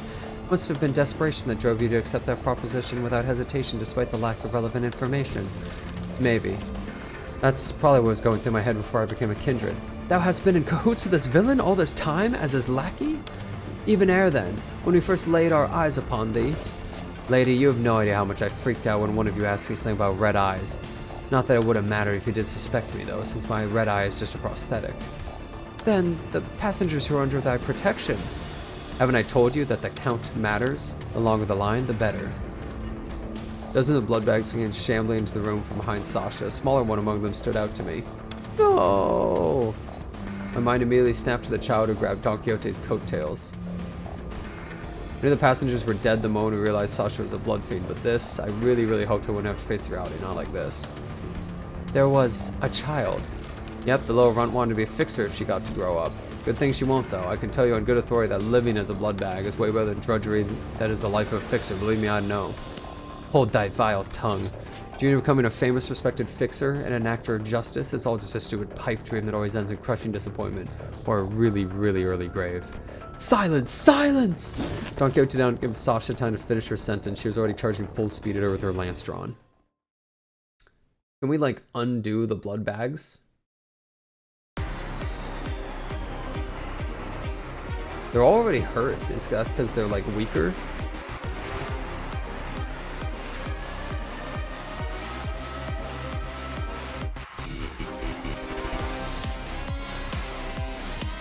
Damn. Okay.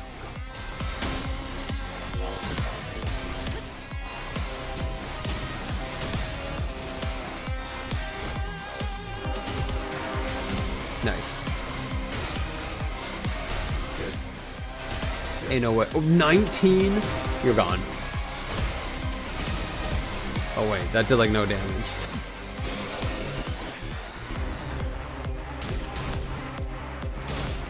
Ow, counter. Nice. Why are they hurt? Is it because they were just like weaklings?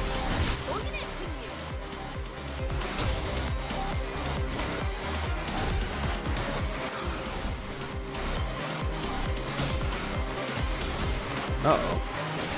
That was trolling? Oh my god, she took so much damage. Whoa. There we go. Cool. Kill him.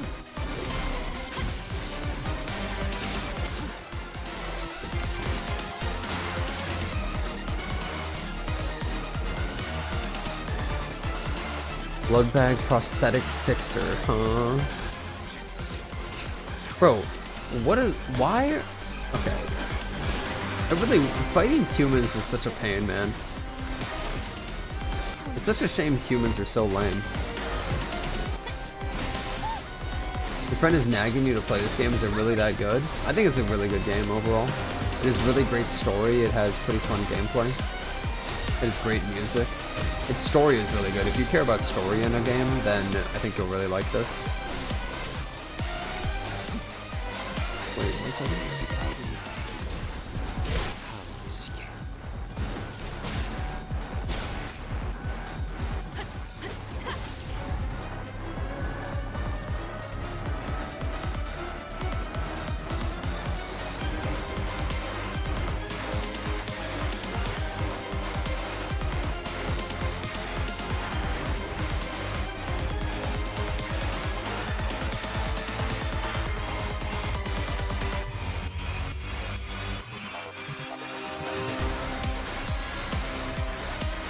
He quit Limbus, guys.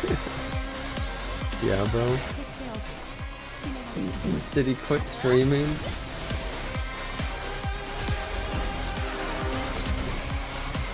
Dude, this music is so loud. This music's pumping.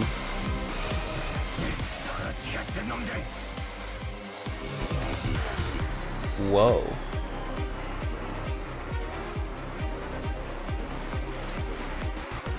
Oh, they use charge.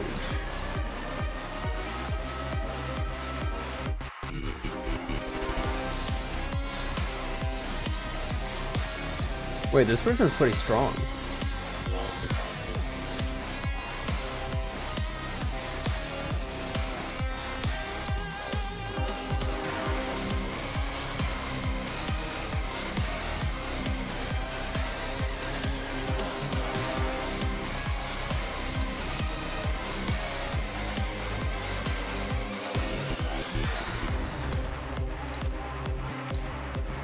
Okay, why is Ishmael so weak?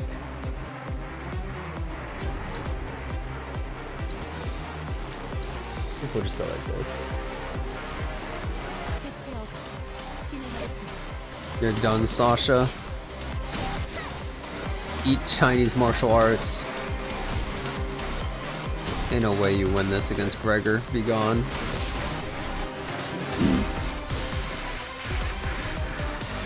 Oh my god, yeah, she just bopped him. Easy win. Dude, Yi Sang is so... The Fire Yi Sang is so good, dude. I'm glad I finally get to use some units that I wasn't using before.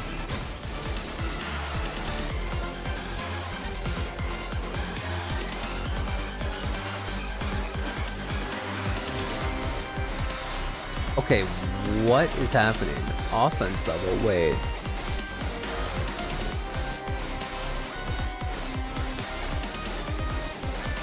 Oh. So maybe it would have been good if I took damage. Oh. Okay. Why is Rogia about to die? Was she bleeding before or something? Like, what's going on?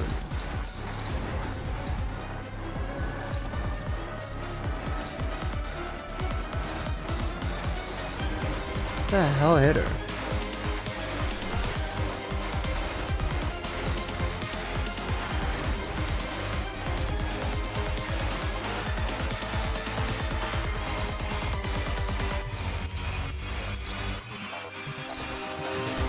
Oh, she's at negative 30. These aren't negative coins, are there? Oh, no, this bitch is just fucked.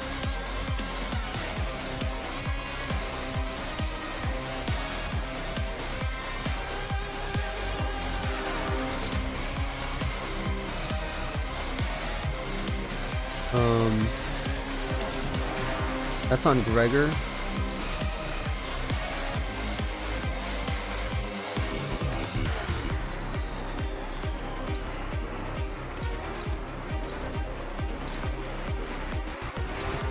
Who is this going for? Yi Sang? We're chilling, guys. She's gonna get staggered anyways.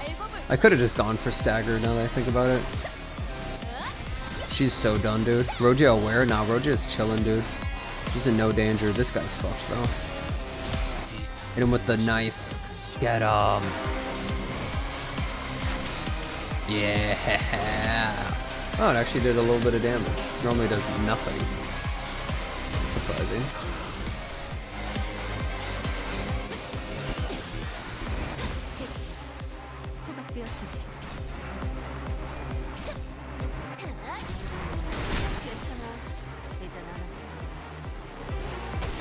Ah! Unbelievable. My first kindred to be created without their authorization. Is this bumbling fool? I pray for your forgiveness, my parent. Be gone from my sight. At least thou hast brought me blood fangs for sustenance. Yet it must be the responsibility of a parent to clean up for the mess of his child. What a load of shit. With that, Cassetti reached out towards the pile of blood bags on the ground and...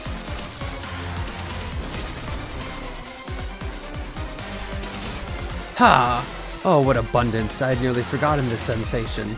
An armor of hardened blood materialized over the Blood Fiend's body. His sheer aggression and hatred was palpable enough to make her skin crawl. It appeared that he has empowered himself by reaping their blood. Wow, he looks kind of crazy now. That half mask was insane. Though my power is yet to fully return, this magnificent armor is quite befitting of a parade for the prince who hath become a king. Wouldst thou agree? Yes, sir. Yes, you do. Of course you do. Challenge me now, O rebels. Challenge thy king.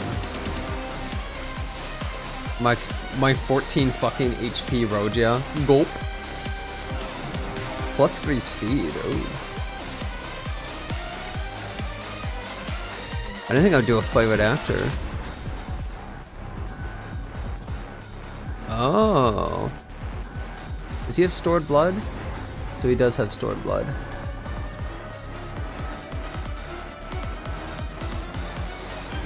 Oh, interesting.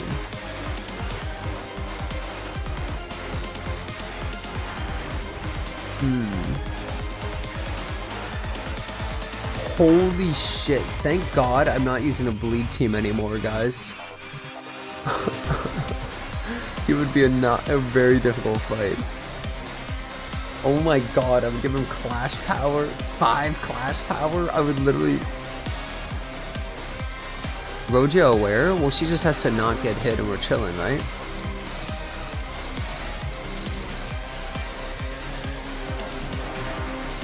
That's simple, right? Well, he doesn't seem that strong.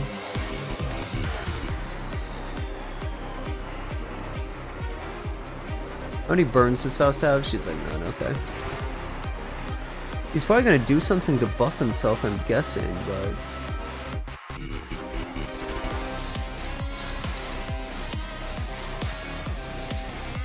Okay, you know what, Roja? We're just gonna have you be the offset, okay?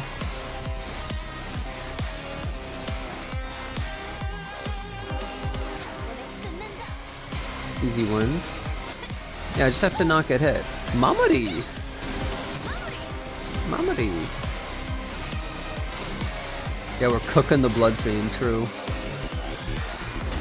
Oh my god, you're about to get nuked, boy.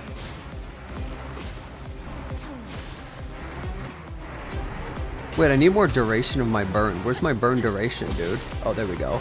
Ishmael's so good for burn duration, man. Actually goated. What is this? Well, I don't have any bleeds, so...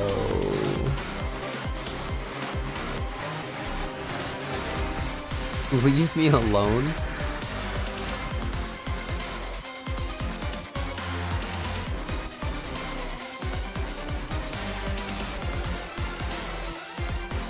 Go away. Why does this guy seem like a bitch? Am I crazy?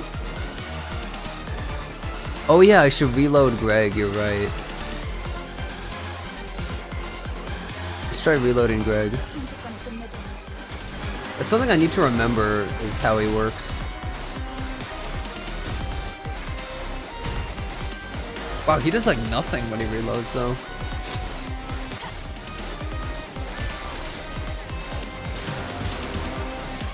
This guy has no sanity. Okay, there has to be something else to this boss. This is the easiest fight ever.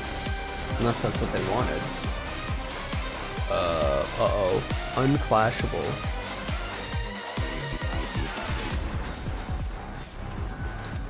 Oh, she doesn't have an evade.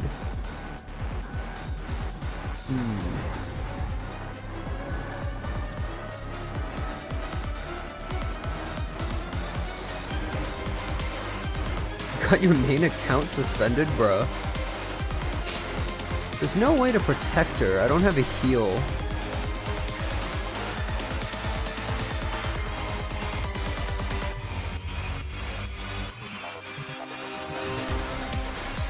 I don't think I can stagger him, that's for sure.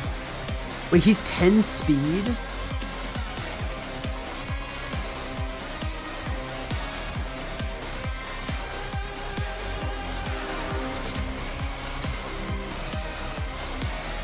There's nothing I can do to protect her. If she had an evade, does evade work? I'm just curious. Evade does work. Dude, evade is crazy.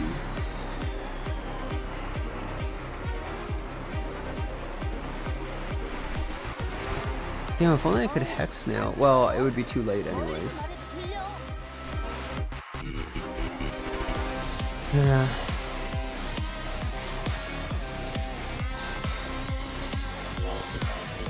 Unfortunate.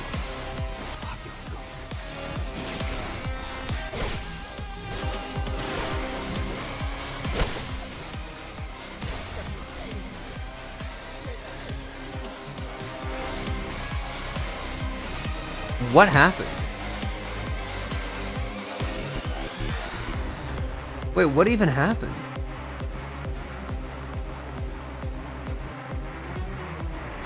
I think I lose.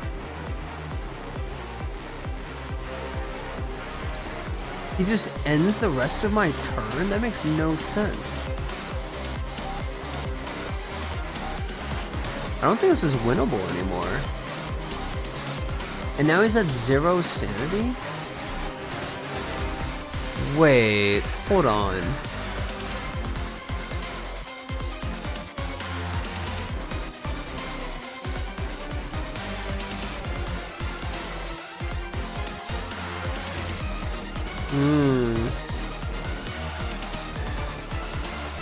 Ends turn after you use it. Wow.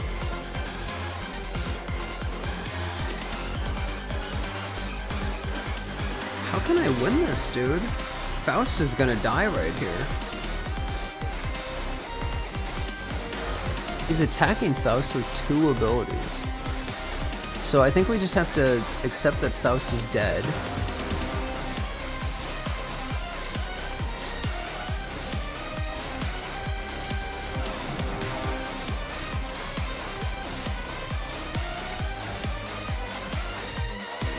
This is winnable, it's just unlikely.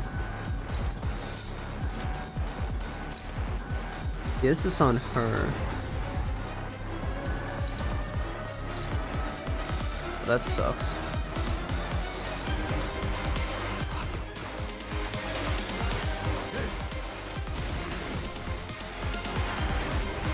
I mean, that's an easy win, but... Oh! Wait, I actually hit him. I didn't think I would. Whoa. She has too many bleeds, she can't win.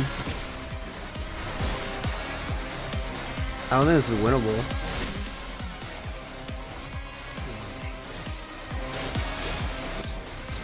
Holy damage, dude.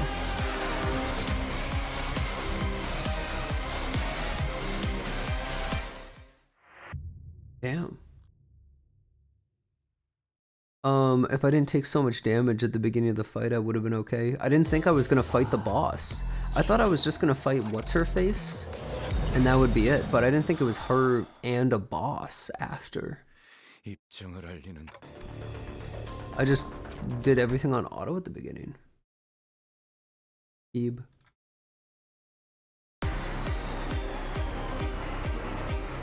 This is why burn is meh? Bro, that has nothing... This is why burn is bad. That had nothing to do with burn being bad, bro. It had nothing to do with it, man.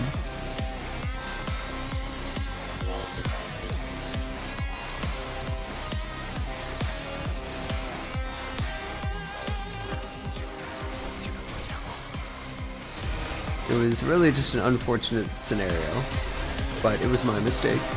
It's because I took so much damage at the beginning. But this time I'm gonna play it like an actual fight. Burn was so good, why is there no burn 2? True. Well, that was unnecessary. His evades go crazy.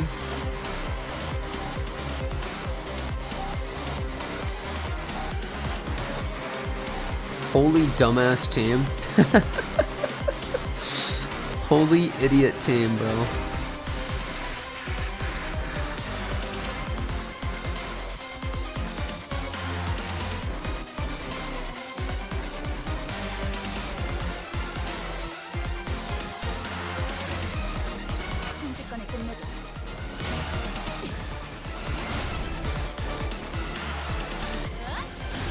Bro, if I brought bleed, oh my god. Is this fight even possible with a bleed team? It feels like the boss would just get insane, right? Well, it's probably possible, but I have to be like really over leveled. I have to be like really strong compared to them. Because you give him so much coin power.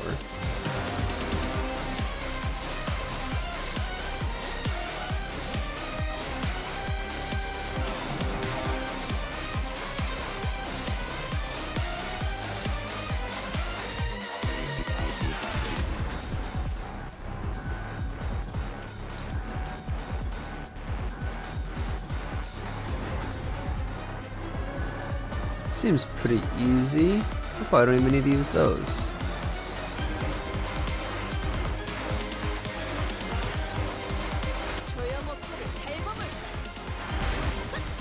takes forever when you bring a bleed team? Yeah, I'd imagine. Damn, that move that guy had was so annoying, how it auto hits and does all that damage, dude. Thank you, Faust, for not losing that. I don't think I've taken damage yet from the enemies. I think I've won every single trade. That was mega overkill.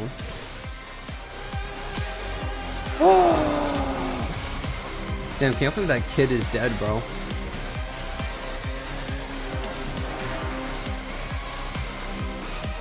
It sucks that I actually can't use Hex Nail.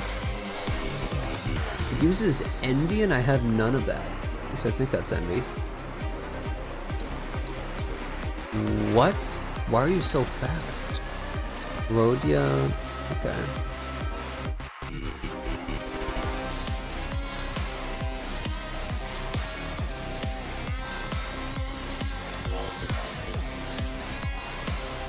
Mamadi. Let's Mamadi that.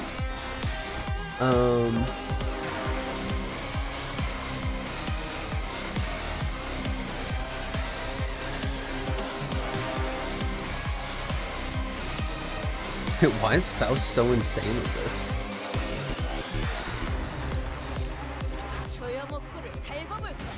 Yeah, I had no idea this fight was a back-to-back battle. I was just like, oh, there's no way we can lose this. Normally it's like a second phase, but damn. Or like a second entire node. Holy shit, this guy's about to get blasted.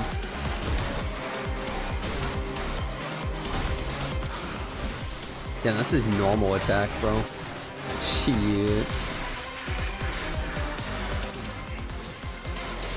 Bro, Yi Sang is actually the GOAT. He does so much damage. Like, why is he so strong? Does it reset all of my skills when I get to the next part of this fight, I wonder? Probably should use only my weakest abilities just in case. I don't know. I mean, it's not like this enemy's very tough. So if I can just pump crazy damage for the next fight, be chillin'. Oh, you're gone. Damn. I didn't even think it would kill. Alright, guys. Let's beat this thing's ass. Fuck him up. We want to just pump as much damage as possible so that he gets staggered. If we can somehow stagger this guy, then he's gone. Wait, we only have 5 fuel? That's pretty cringe.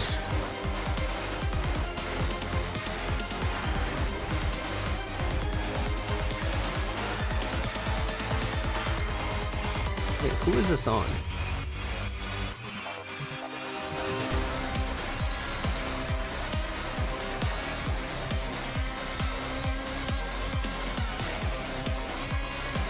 Wait, yeah, I'm only using red right now. Oh, that's insane. Wait, I can't offset this because it's faster. Wait, this is annoying, but I just need to... Was any of them attacking Ishmael? No, it's just Rhodia, Gregor, Faust. Rhodia, Gregor, Faust. It's so annoying.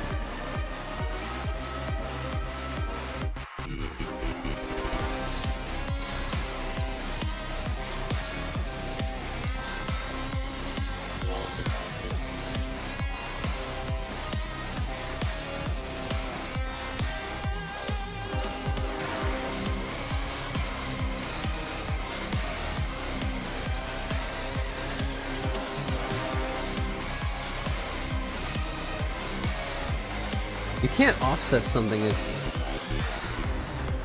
you're slower, right? It says offset.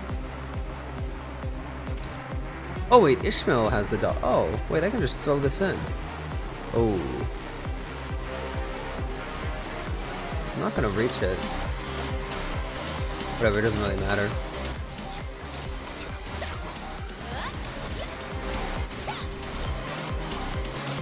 I think we're gonna get some good damage here. Not that much, actually. Holy 25 coins.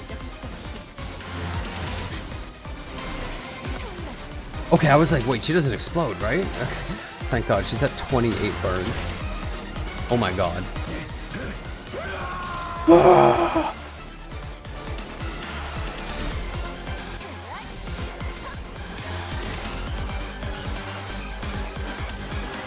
He's doing this already?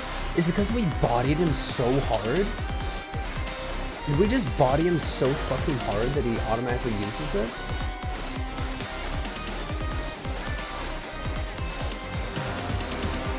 Is there any way to beat this ability? Imagine getting stuck on Cromer and then having to fight this guy.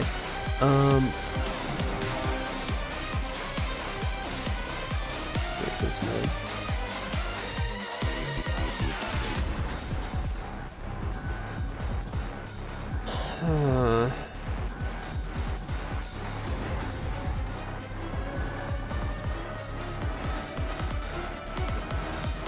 I have 2 dodges.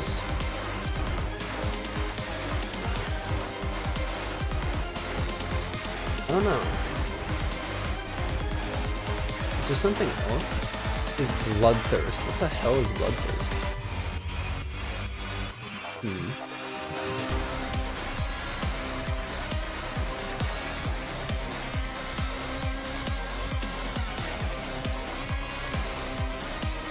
Oh, when it reaches 0, that's when he does that.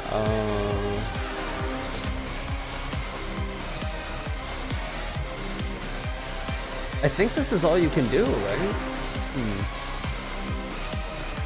I don't see any other way. I don't. Faust is gonna take damage, which sucks, but maybe it's okay.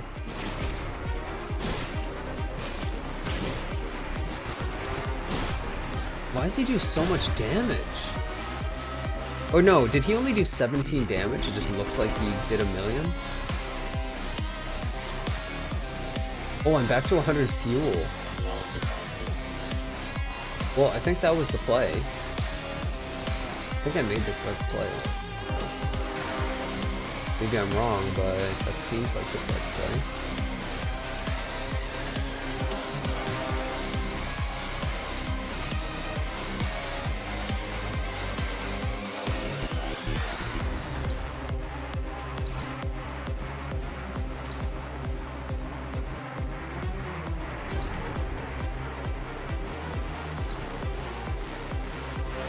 Neutral, huh?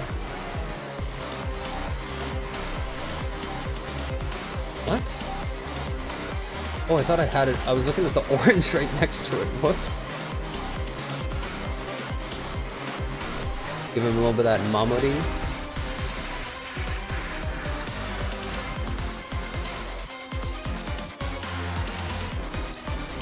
This is on Yi Sang.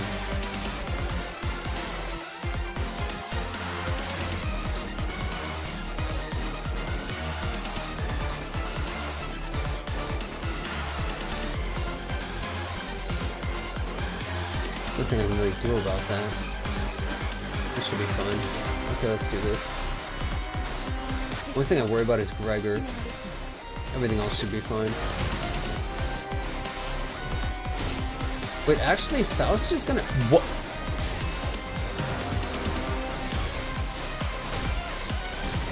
What?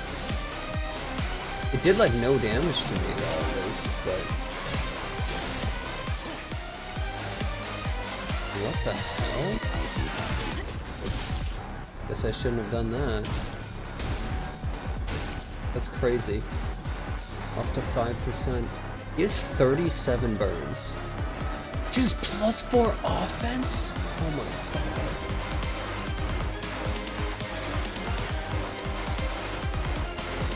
The parade?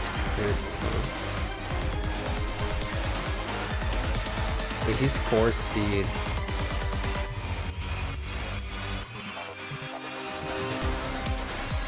He is -9.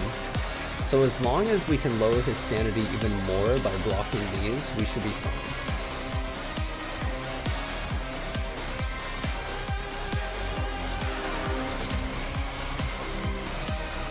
Unopposed. Well, that's great.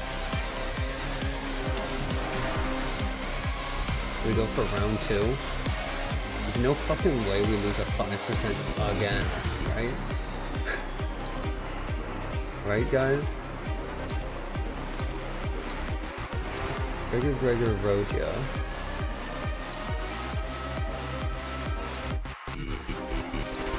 Gregor. Why are they all on Gregor?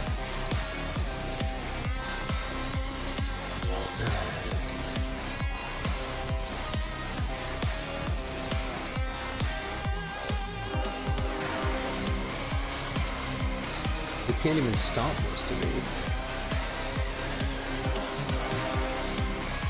Who is this one? That's also on Gregor? They're all on Gregor. What's the name of this boss? Joe.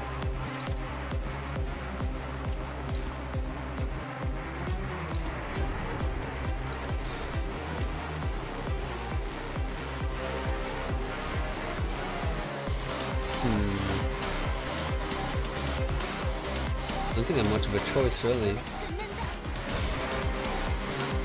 And we're gonna lower his sanity even more. It's a negative 13 now. Now that's a negative 13, their coin flips are like pretty shitty.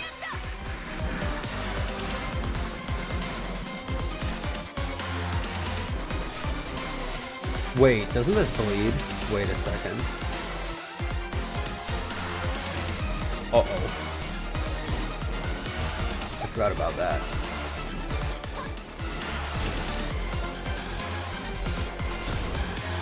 Fuck you. Get him, Gregor.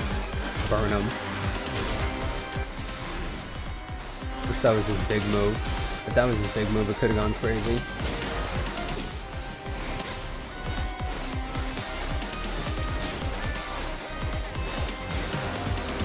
Oh, that did like no damage so far. This guy's pretty weak. Oh, even she can beat blood. Oh, hold up. I'm never going back.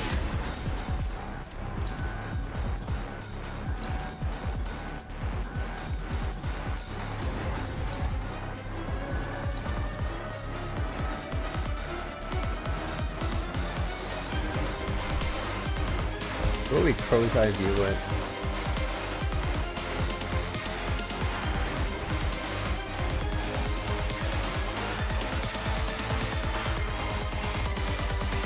Is this fucking bloodthirst trash too?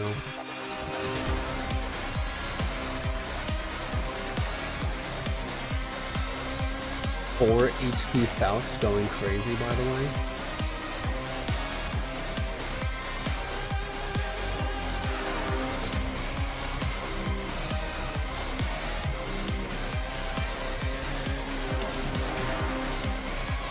This one has a way higher chance than Rojo's.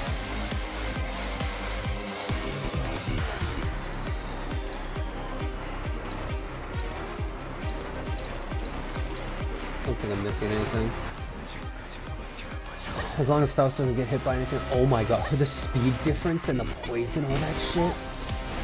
That's a Momedy moment. Momedy? Dude, 58 burns. You seen this shit?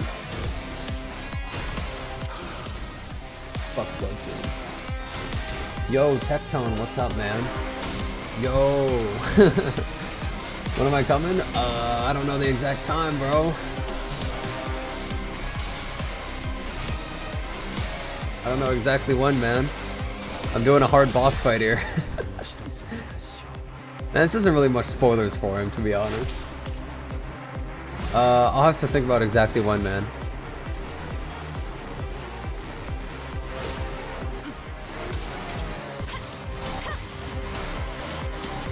Aren't you win rating? I'm not win rating, bro. Was to play Limbus? True. Dude, we're fucking this guy up. Okay, I actually think this guy's a pretty reasonable fight, as long as you know what the hell you're getting into. If you don't know what you're getting into, you're gonna get bodied. Which was literally what happened.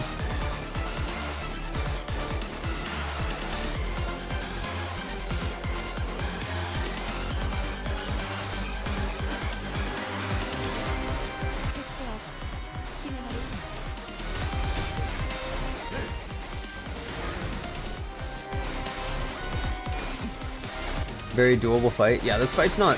Okay, that one thing is a little unreasonable when you're not ready for it. It's like, what the hell is this crap?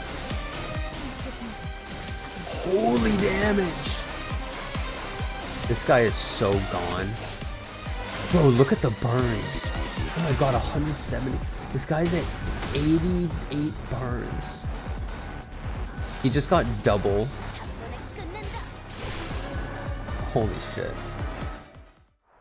He got double fucking, whatever. Panicked. Broken, staggered. It hurts, it hurts, it hurts! Yes, I love your boiling human blood, but this is too painful. This guy keeps regenerating. Know how many times we tear him to pieces. I don't know if we can... Mental fatigue finally got to Gregor and Sinclair collapsed to the ground. The strange environment of the warp trains were proving to be a significant help to the Bloodfiend's regenerative ability. Battle continued much longer than our scuffles at the K-Corp border checkpoint or our struggle against the endless hordes of the dead at the basement of the Wuthering Heights. Sinners had all grown much stronger since then, but they were reaching a breaking point. Look at Don Quixote. Wait, what is this?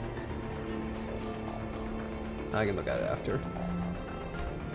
Don Quixote continues to wildly pummel the Bloodfiend with her lance, breaking, stabbing, and crushing him every time a body part regenerated.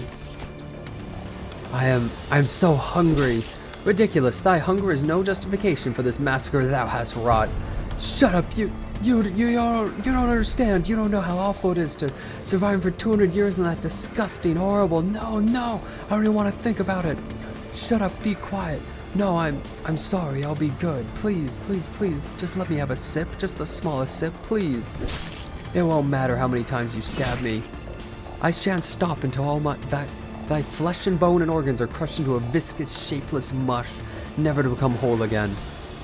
But the Bloodfiend's regeneration is so powerful that he's recovering as fast as Don Quixote is destroying him. He's regenerated at an insane rate. We can't... Ah, my kindred, my child! I have given thee new life, invited thee to this banquet, so do thy responsibilities. The blessings of a parent must be repaid, no? What can I do?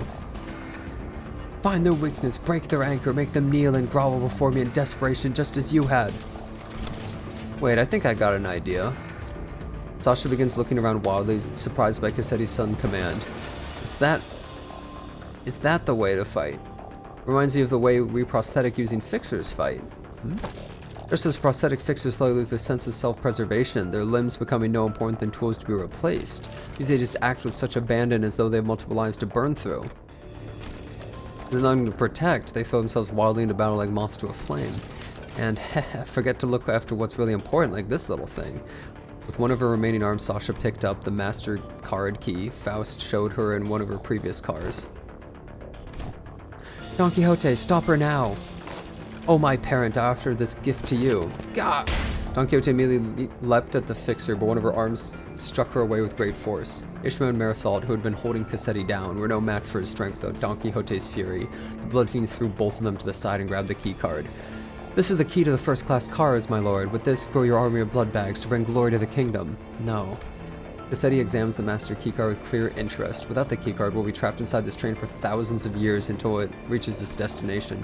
Dante, I believe that I had tried my utmost to overcome this adversity without access to Faust's knowledge and intelligence. However, with our loss of the master keycard, the uncertainty of this circumstance has greatly exacerbated. At the origin of this plight, Faust took a deep breath as if she was about to take a deep dive into the source of all this trouble. Must be my over-reliance on Faust. Well, duh.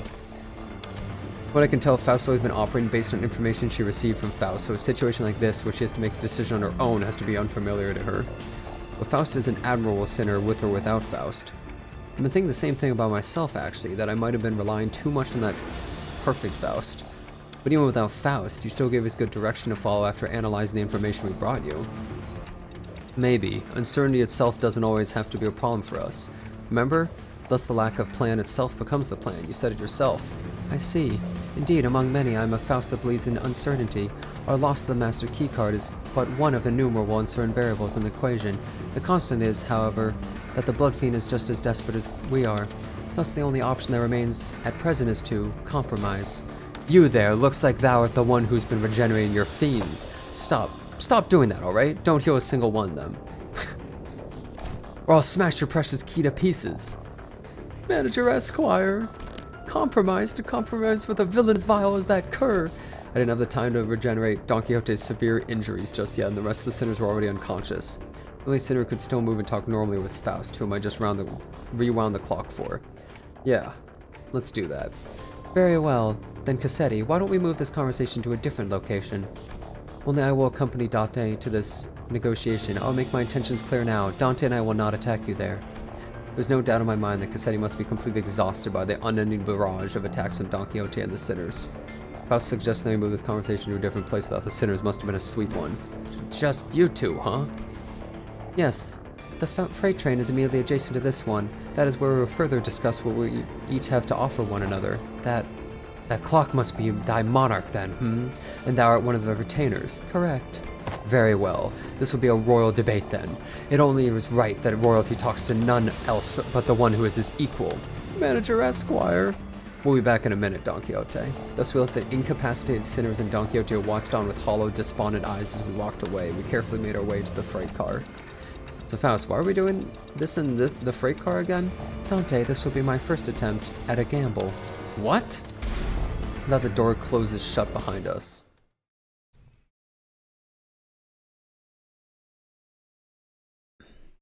Let's go gambling. Okay, how much longer do I actually have, guys? Like, how long is this?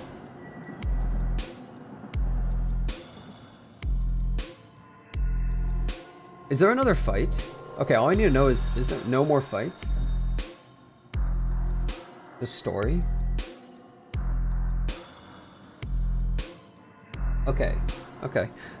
Okay, how about, guys, here, I extend a deal unto all of you as well, alright? I also extend a deal, okay?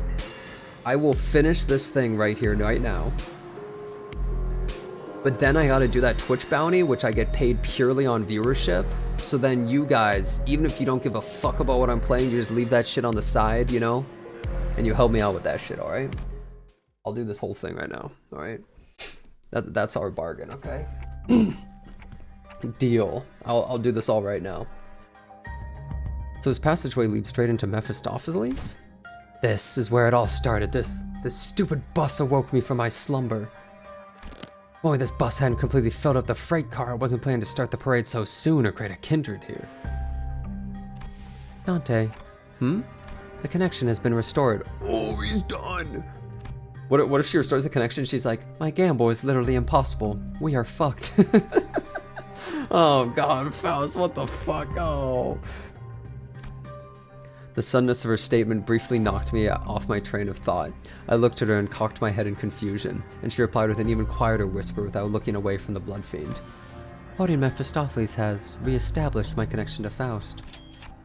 Did you know that this would work? No, as I've stated before, it was a pure, incalculable gamble based on my own uncertain hypothesis. This success helps me somewhat comprehend Miss Rogia's fascination with gambling. Oh no, we lost her. She's into gamble. A faint smile appeared on Faust's lips for a moment before fading away. Now that the connection has been re-established, I would like to make a complaint against the Faust and the Gesellschaft management regarding the fact that they neglected to list the information pertaining to the loss of connection with the interiors of the warp trains. However, wait, the Faust's... So, you guys don't need to answer this, okay? I'm just wondering, I'm voicing this out loud. Is it like she connects her brain to every other Faust through every reality or something? Is that how she gets the info? Or is it like there's just a big brain that she connects to? I'm wondering. Because she says all the other Fausts, so are they versions of her, or... Finding a solution to this situation takes precedence. I have much reason to believe that their omission was done on purpose, but I hope this is not such... hope such is not the case. Faust gently advanced towards the blood fiend. Let us discuss the details of compromise. What are you willing to accept in return for the master keycard? If thou wert just anyone, I would have wished to turn thee all into blood bags and drink every last drop of thy blood, but thou art unlike a common person. My wish is to maintain the secrecy of this kingdom of mine for as long as possible, and thine wish is to leave this place, right? Once I relinquish to thee this keycard, and once thou returnest to your first-class seats, we'll live here happily ever after like nothing happened. And when the train gets there, you get off the train. Everything goes back to the way they're supposed to be. How's that for a deal? Like nothing happened. Faust, what about the job we contacted you in the first place?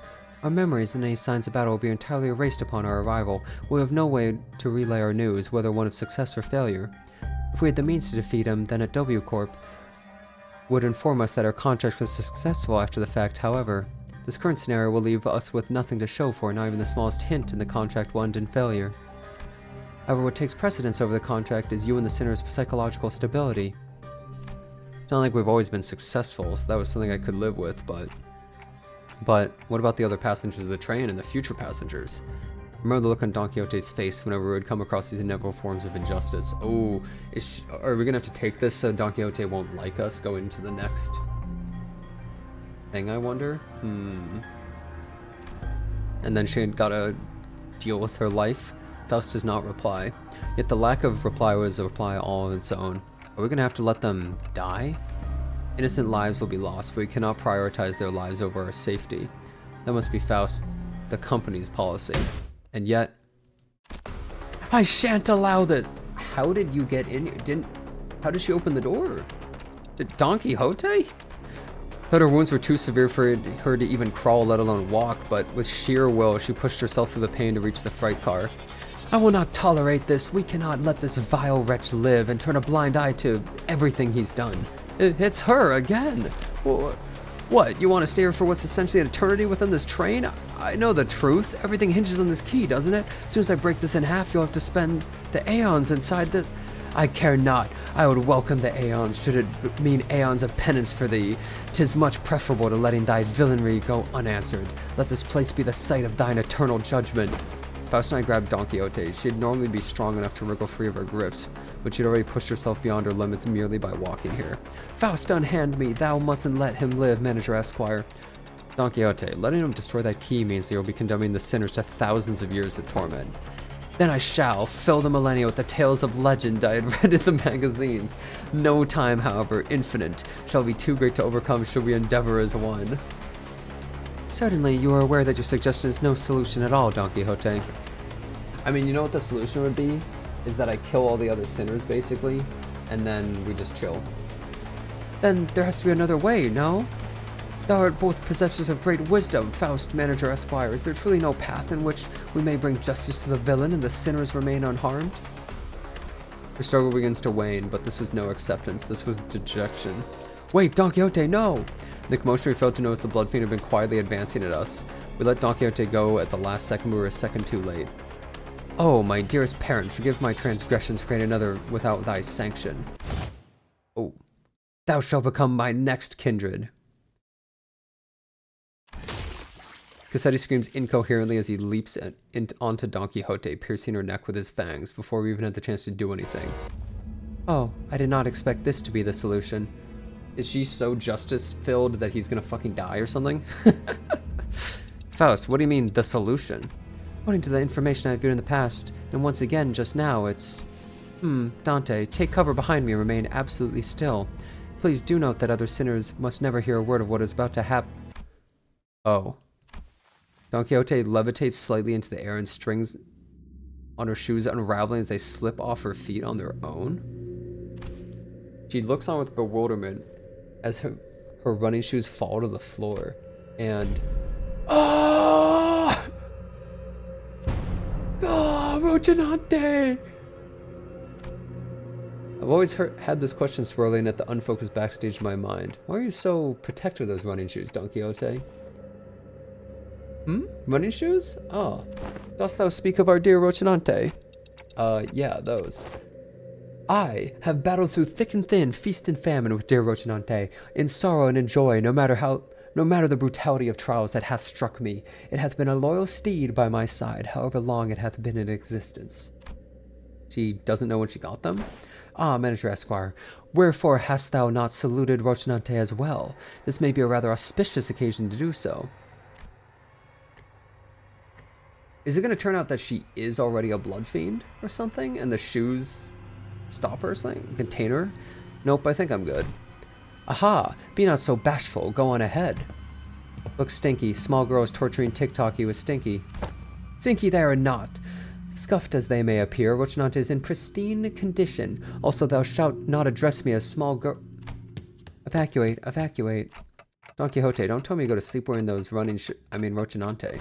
Oh, I've always been quite certain that someone so esteemed as thee, Manager Esquire, would care to ask me how Rocinante fares.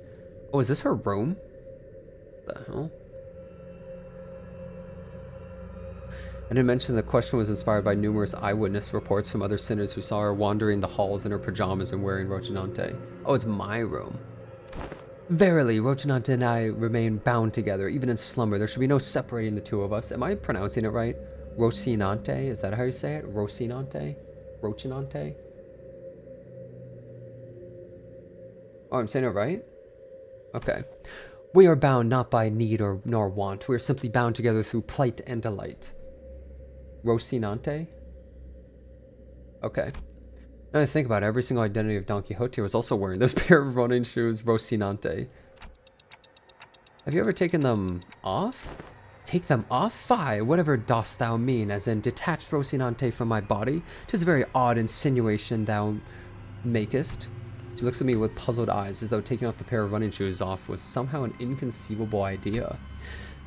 They were something much more than just her favorite pair of running shoes. Her odd attitude of treating something so far removed from common sense as something completely ordinary. What does Rocinante mean to Don Quixote?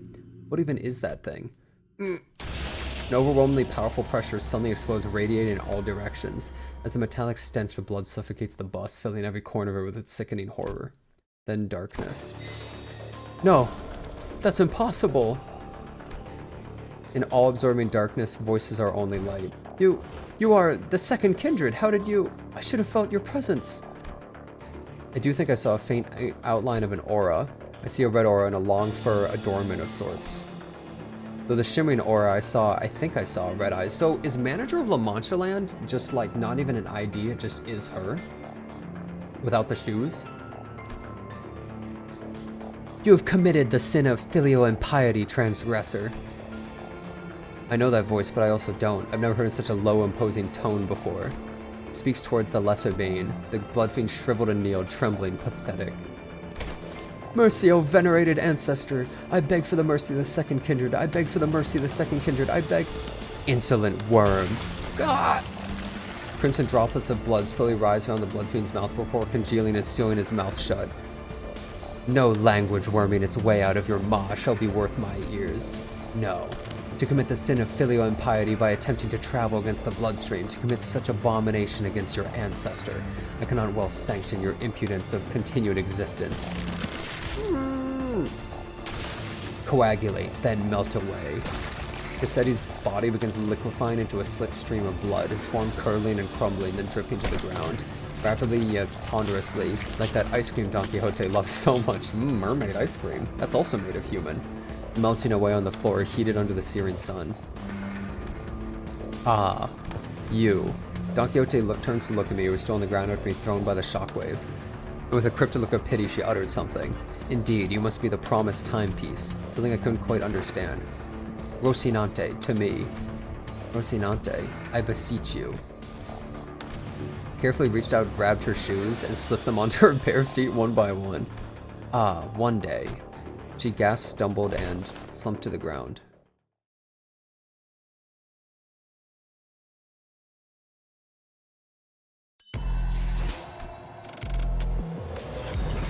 So Don Quixote is like OP as fuck then.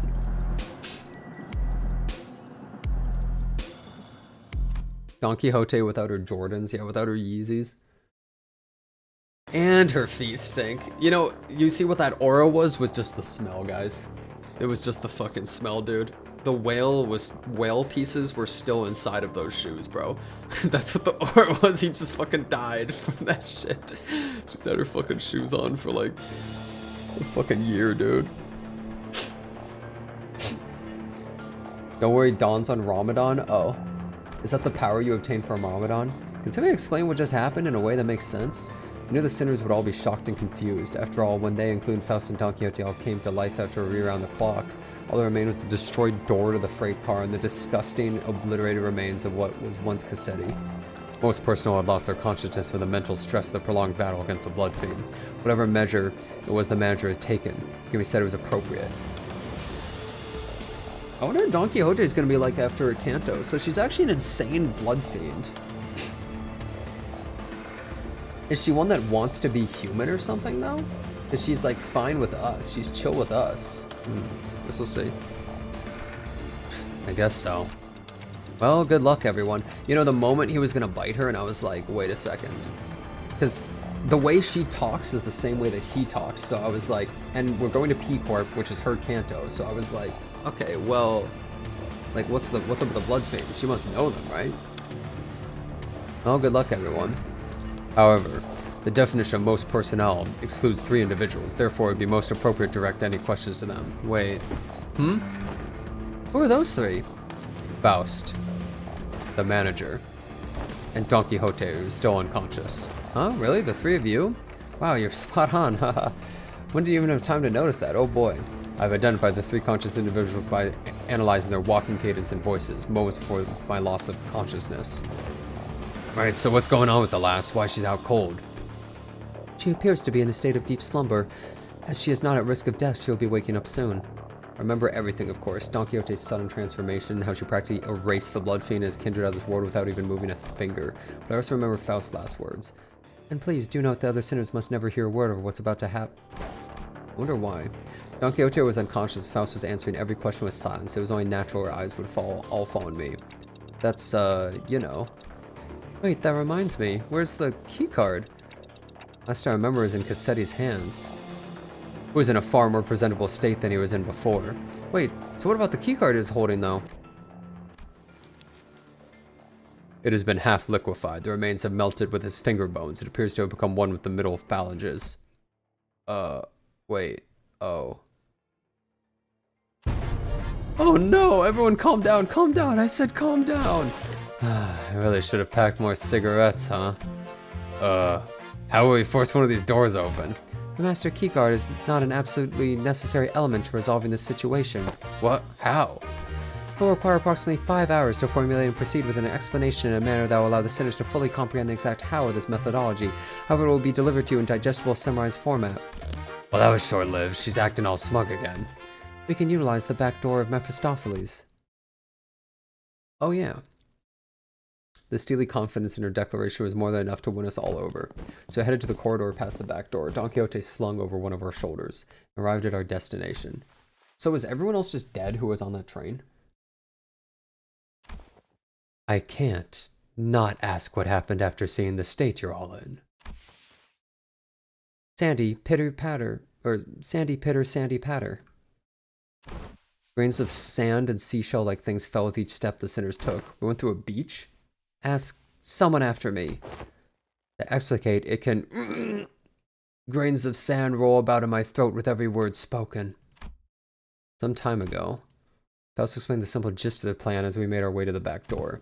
Put it simply, we'll spend time at the space disconnected from the train. The train will be arriving at its destination in approximately 10 seconds, going by the A-Corp timescale.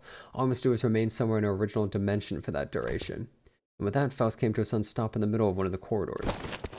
Wait, are you seriously just going to open that door with this many doors in here? Are you sure that's the right one? Yes, this is the correct door. Its safety is completely ensured. Lass, at least tell us what's past that door. I did not bother verifying that particular information myself. It is necessary for future endeavors that I gain the experience of encountering something completely unexpected. What? Oi, wait! Faust did not wait for Heathcliff to finish his sentence before jerking the door wide open. Now please enter through this door. With Faust's stern command, we quickly walked into a building that looked like a derelict abandoned hospital of sorts. I think we walked in the middle of a sandstorm. Huh? Aren't we supposed to be indoors? How the heck is this even happening? Oh, I can't even open my eyes. Dewey, got sand in my mouth. Wait, no way, is this a sandstorm? But aren't we inside a building? 5, 4, 3, 2, 1. Sinners blurted out a colorful series of complaints trying to cover themselves in the blasting sandstorm. Berserker Kazan? Yeah, I know about that game. I might play it. But Faust continued to count in that same indifferent rhythm before dragging us out of there just as urgently as she had herded us in. So... we managed to return safe and sound to the interiors of the warp train as it arrived at the P-Corp platforms. Why did it play that song for like 2 seconds? As the train was still getting cleaned up, that is. And with our bodies completely covered in sand. Sob, I thought we weren't gonna make it. Whoa, are you guys okay? How did these passengers... We're so happy to be done with this whole ordeal that even the Dolby Corp cleanup agents in the middle of the cleanup mission looked downright hospitable. We are employees of Limbus Company. We boarded the warp train at the behest of your employer. Did these guys' memories get wiped as well? Probably not, right? Oh, so you guys are the people that our captain told us about. They really let you guys keep your memories, huh? Oh, that reminds me. One of the employees must be sleeping inside that hibernation pod over there. Oh, that. Huh. I've never seen it in action before. Thanks, let me go check. Hidden compartment behind the chair the cleanup agent crawled into. Inside it was... Huh? There isn't anyone in here. Maybe you're looking at the wrong pod. This is the correct spot. Then the disappearance of the individual who has entered the pod would indicate. I guess these folks aren't all there in the head either. Maybe you guys are just mistaken? I doubt that. Yes, we must have suffered from a momentary collective hallucination caused by fatigue. Very well then, we'll see ourselves out. Faust cut the conversation short before the other sinners began asking too many questions. And became intimately familiar with the meaning of that gesture, followed her to the outside without another word. Arrive? Have we arrived? Rise and shine, lass. Had enough nap? I see. I will hear the details of the incident on the bus once we're traveling again. Understood. Any and all relevant reports will be sent to W Corp via LCCA and... Virgilius was already there when we arrived. He was sharing a conversation with Faust about what went down inside that train with a serious expression. I will now leave with Charon and watch them unfasten Mephistopheles from the train. The minute hand on the manager's head seems to be desperately signaling me they have a lot of burning questions to ask you. Allow me to give you two some space.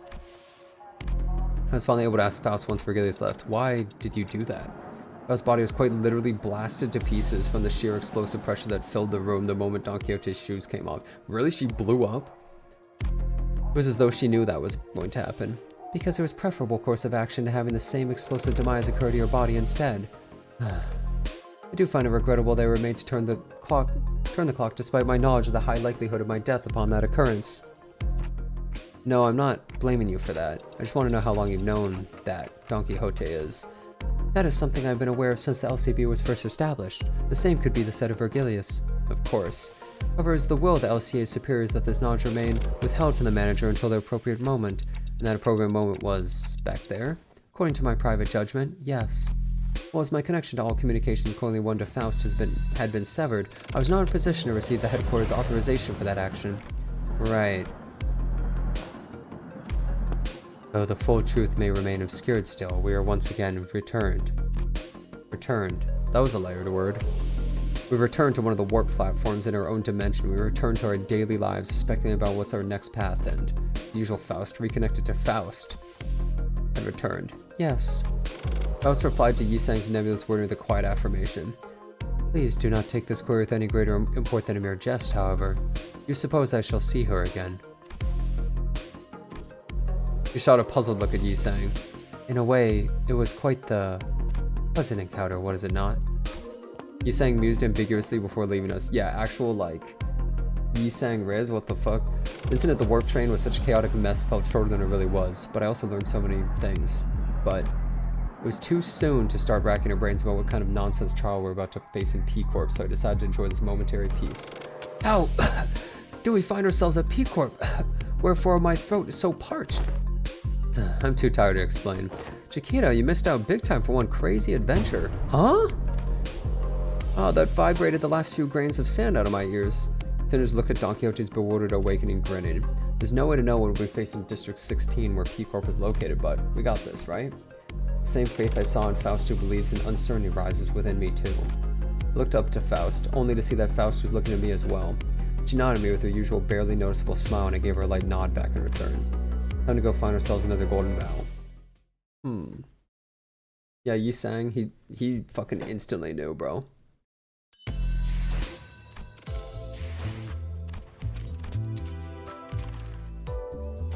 There's a Walpurgis there, huh?